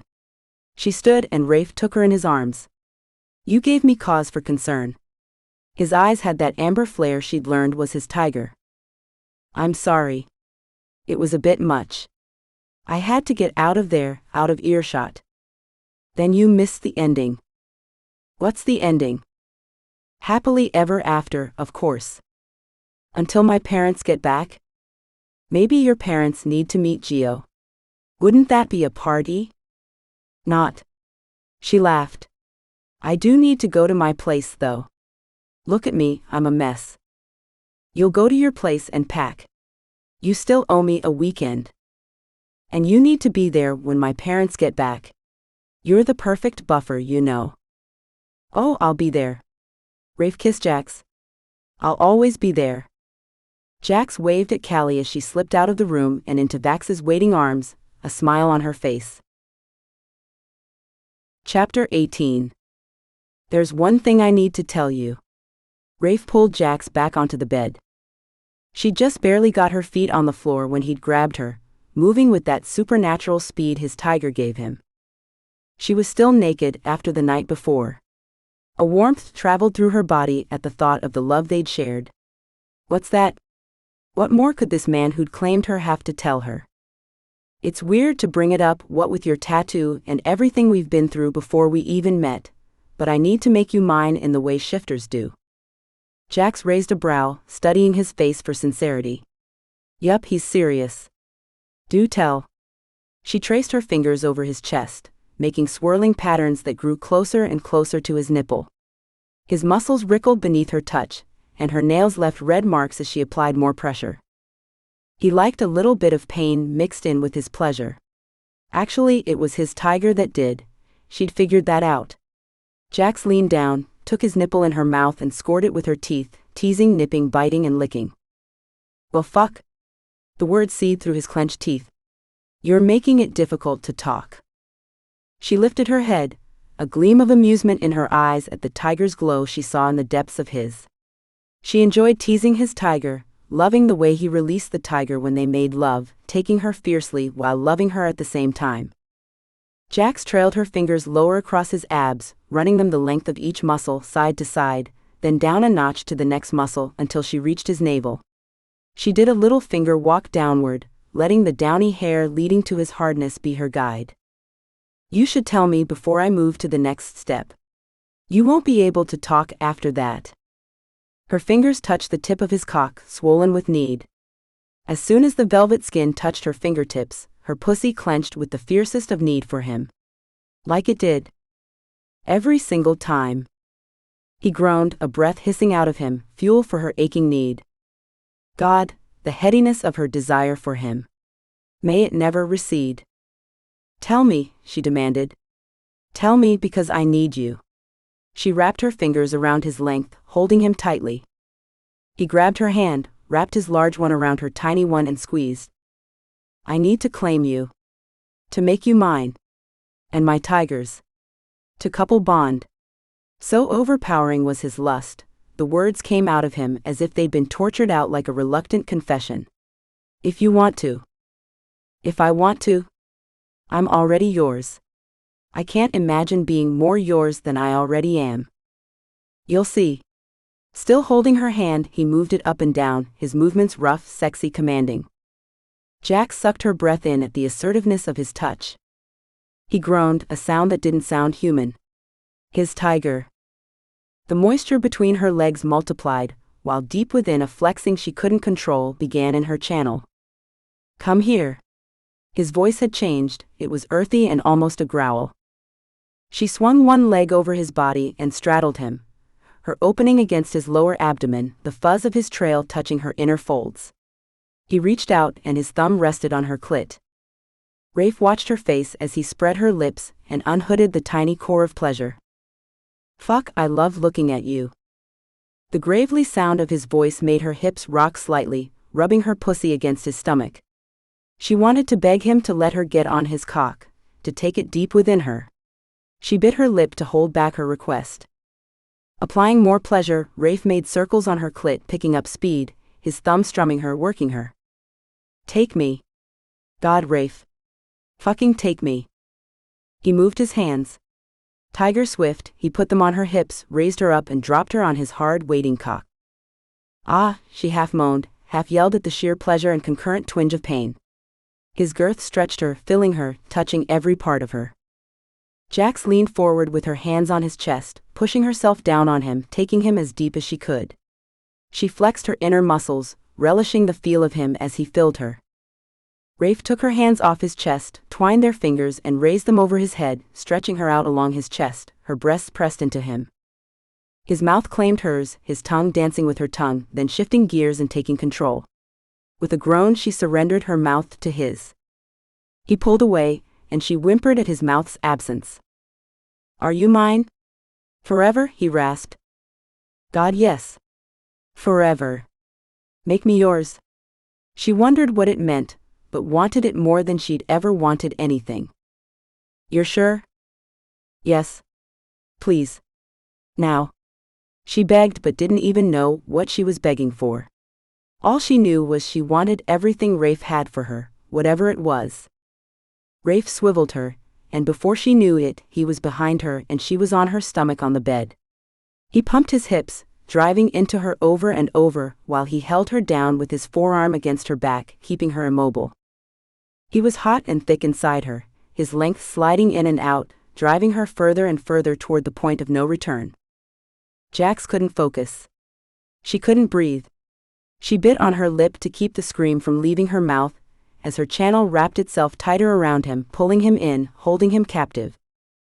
His cock strained against her muscles' grasp, pumping until she arched her back and released with a moan and a gush of her passion. Just as she began to come undone, a searing pain struck where her shoulder met her neck. He'd bitten her. His tongue lapped at the spot, hot and insistent, soothing, giving and taking. The pain vanished, replaced by a pleasure that coursed through her body, leaving her breathless. She collapsed. "What? Wow." She panted the words out. "Now you're mine. I was before. You'll see what I mean as you transition." His lips alit on her neck where he'd marked her, close to the tattoo. Her nape felt alive with a warmth that traveled down her spine and into her limbs. This was surreal. Her tiger. Her dreams. Everything. It was real. He was real. Epilogue. A couple of days later. Jax, Rafe, Callie and Vax had just finished dining at the Tiero villa. Vax and Callie were flying out the next day, and this was their last night together. Jax now knew what Rafe had meant when he'd said, "You'll see what I mean." She'd changed. Her vision was better. Her sense of smell was more acute. Her hearing had improved immensely. Not to the degree of Rafe's, she knew, but still, exponentially better than it had been. Rafe had also told her that now she wouldn't age the way she would have as a human. He told her that was the best part, that losing a mate was devastating to a shifter because of their longevity. He'd said shifters rarely found a second mate, that he only knew of it happening twice. Once to his father with his mother, and to a shifter named Doc and his mate May. "You'll meet them one day. When we travel to America." She wasn't in any hurry to leave Europe. Her mental meandering was interrupted when Rafe's phone on the table between them buzzed. "Damn," he growled. "It can't be good if Nico's calling me." He tapped the phone screen and held it to his ear. He listened quietly, then said, "What the hell is she doing on a private chartered boat?" Rafe paused, listening still. Everyone became quiet. "Absolutely. Stick with her. She's damned good at getting into trouble." "Which ship?" That's ours. He was silent for a moment. She's not using her name. Hell. I'll get you on there. When is it supposed to raise anchor? Hold tight, I'll have you on the list in less than an hour. Pack. Do you know the itinerary? He scratched at the scruff on his face. Rafe continued, What? I wonder why. Never mind, it's her. Enough said. You'll be good to go before then. Thanks, Nico. The Tieros are indebted to you. Another pause, then he laughed. Okay, just put it on the bill. Make sure nothing happens to her. Rafe shoved the phone into his pocket and shook his head. Vax frowned. Sophie? Again? Rafe shook his head in disgust. Sophie. Again. I hope this Nico guy is up for it. Vax raised a brow. I would think he would be. He's a cousin of Gavin's on his mother's side. Oh hell, Rafe said. Jax looked at Rafe, a question in her eyes. Part Irish, he said. Part Greek. Black Panther. Their family tempers and passions run deep and hot. Maybe we should feel sorry for Sophie? Jax said, the concern she felt for his sister plain her voice. No, he's got his hands full. Vax's lips twitched, and he seemed to be fighting a laugh off. She's Italian on our father's side, and Macedonian on our mother's. Rafe's face sobered. I miss my home in northern Greece, on the border with Macedonia. Why are you here in Rome then? Jax asked. Did this mean he wanted to live in Greece? Rafe looked toward his brother, but not with accusation. One of us had to be here. Vax shook his head. You don't have to, you know, just because Gio wants you to. It's your life. Go live it. A sound came from the front hallway, and Rafe cocked his head, listening. Think that's Gio? No, Callie said. I heard him talking to your Uncle Federico this morning. He said he was going to Sicily. That he'd had enough. Then who? Rafe started to walk toward the alcove. His progress was stopped short by a giant of a man followed by a woman with luminescent green eyes. Vax stepped forward. Kane? Astra. The man smiled, the expression breaking the sternness of his face. The driver said we should just come in. Vax put his hand to his forehead. Sorry. I forgot to tell everyone when you called. The big man stepped forward. I'm Kane. His voice was deep, his demeanor subtle, but he seemed to have a core of strength that left no doubt he'd be one to have on your side in the midst of a scuffle. Rafael Tiero. Rafe put his hand out. Call me Rafe. This is Jax. They shook hands. Astra squealed. Vax? Callie. You're expecting. Her light green eyes glowed. Want to know what gender it is? It's a boy. Vax practically growled the words out. How are May and Doc? Happy. May's always busy making arrangements for Bear Canyon Valley. Of course. Vax grinned. The valley wouldn't be the same without her. Kane put his arm around his mate. Astra's got her heart set on finding her childhood friend Anya. Astra's face grew serious. The last time I saw her was the day my mom was killed. Anya saved my life. I have to see her again. I have to. It's a mission. I've never forgotten her, never forgotten what she did. Jax looked at the newly arrived couple. More shifters in the Tiero villa, she decided. The man was definitely a shifter. He had to be. Then she glanced at Astra. Who was this woman with eyes that almost seemed to glow with a life of their own? Rafe reached down and put his arm around her waist. The woman with the ethereal eyes, the big shifter, Vax and Callie. It was all gone from her mind, as she smiled up at the white tiger shifter who'd made her dreams come true. Thank you for listening. This has been a Shifters Forever Worlds book by Elle Thorne. Stay tuned for more episodes. Don't forget to subscribe and to ring the bell to be notified of new releases.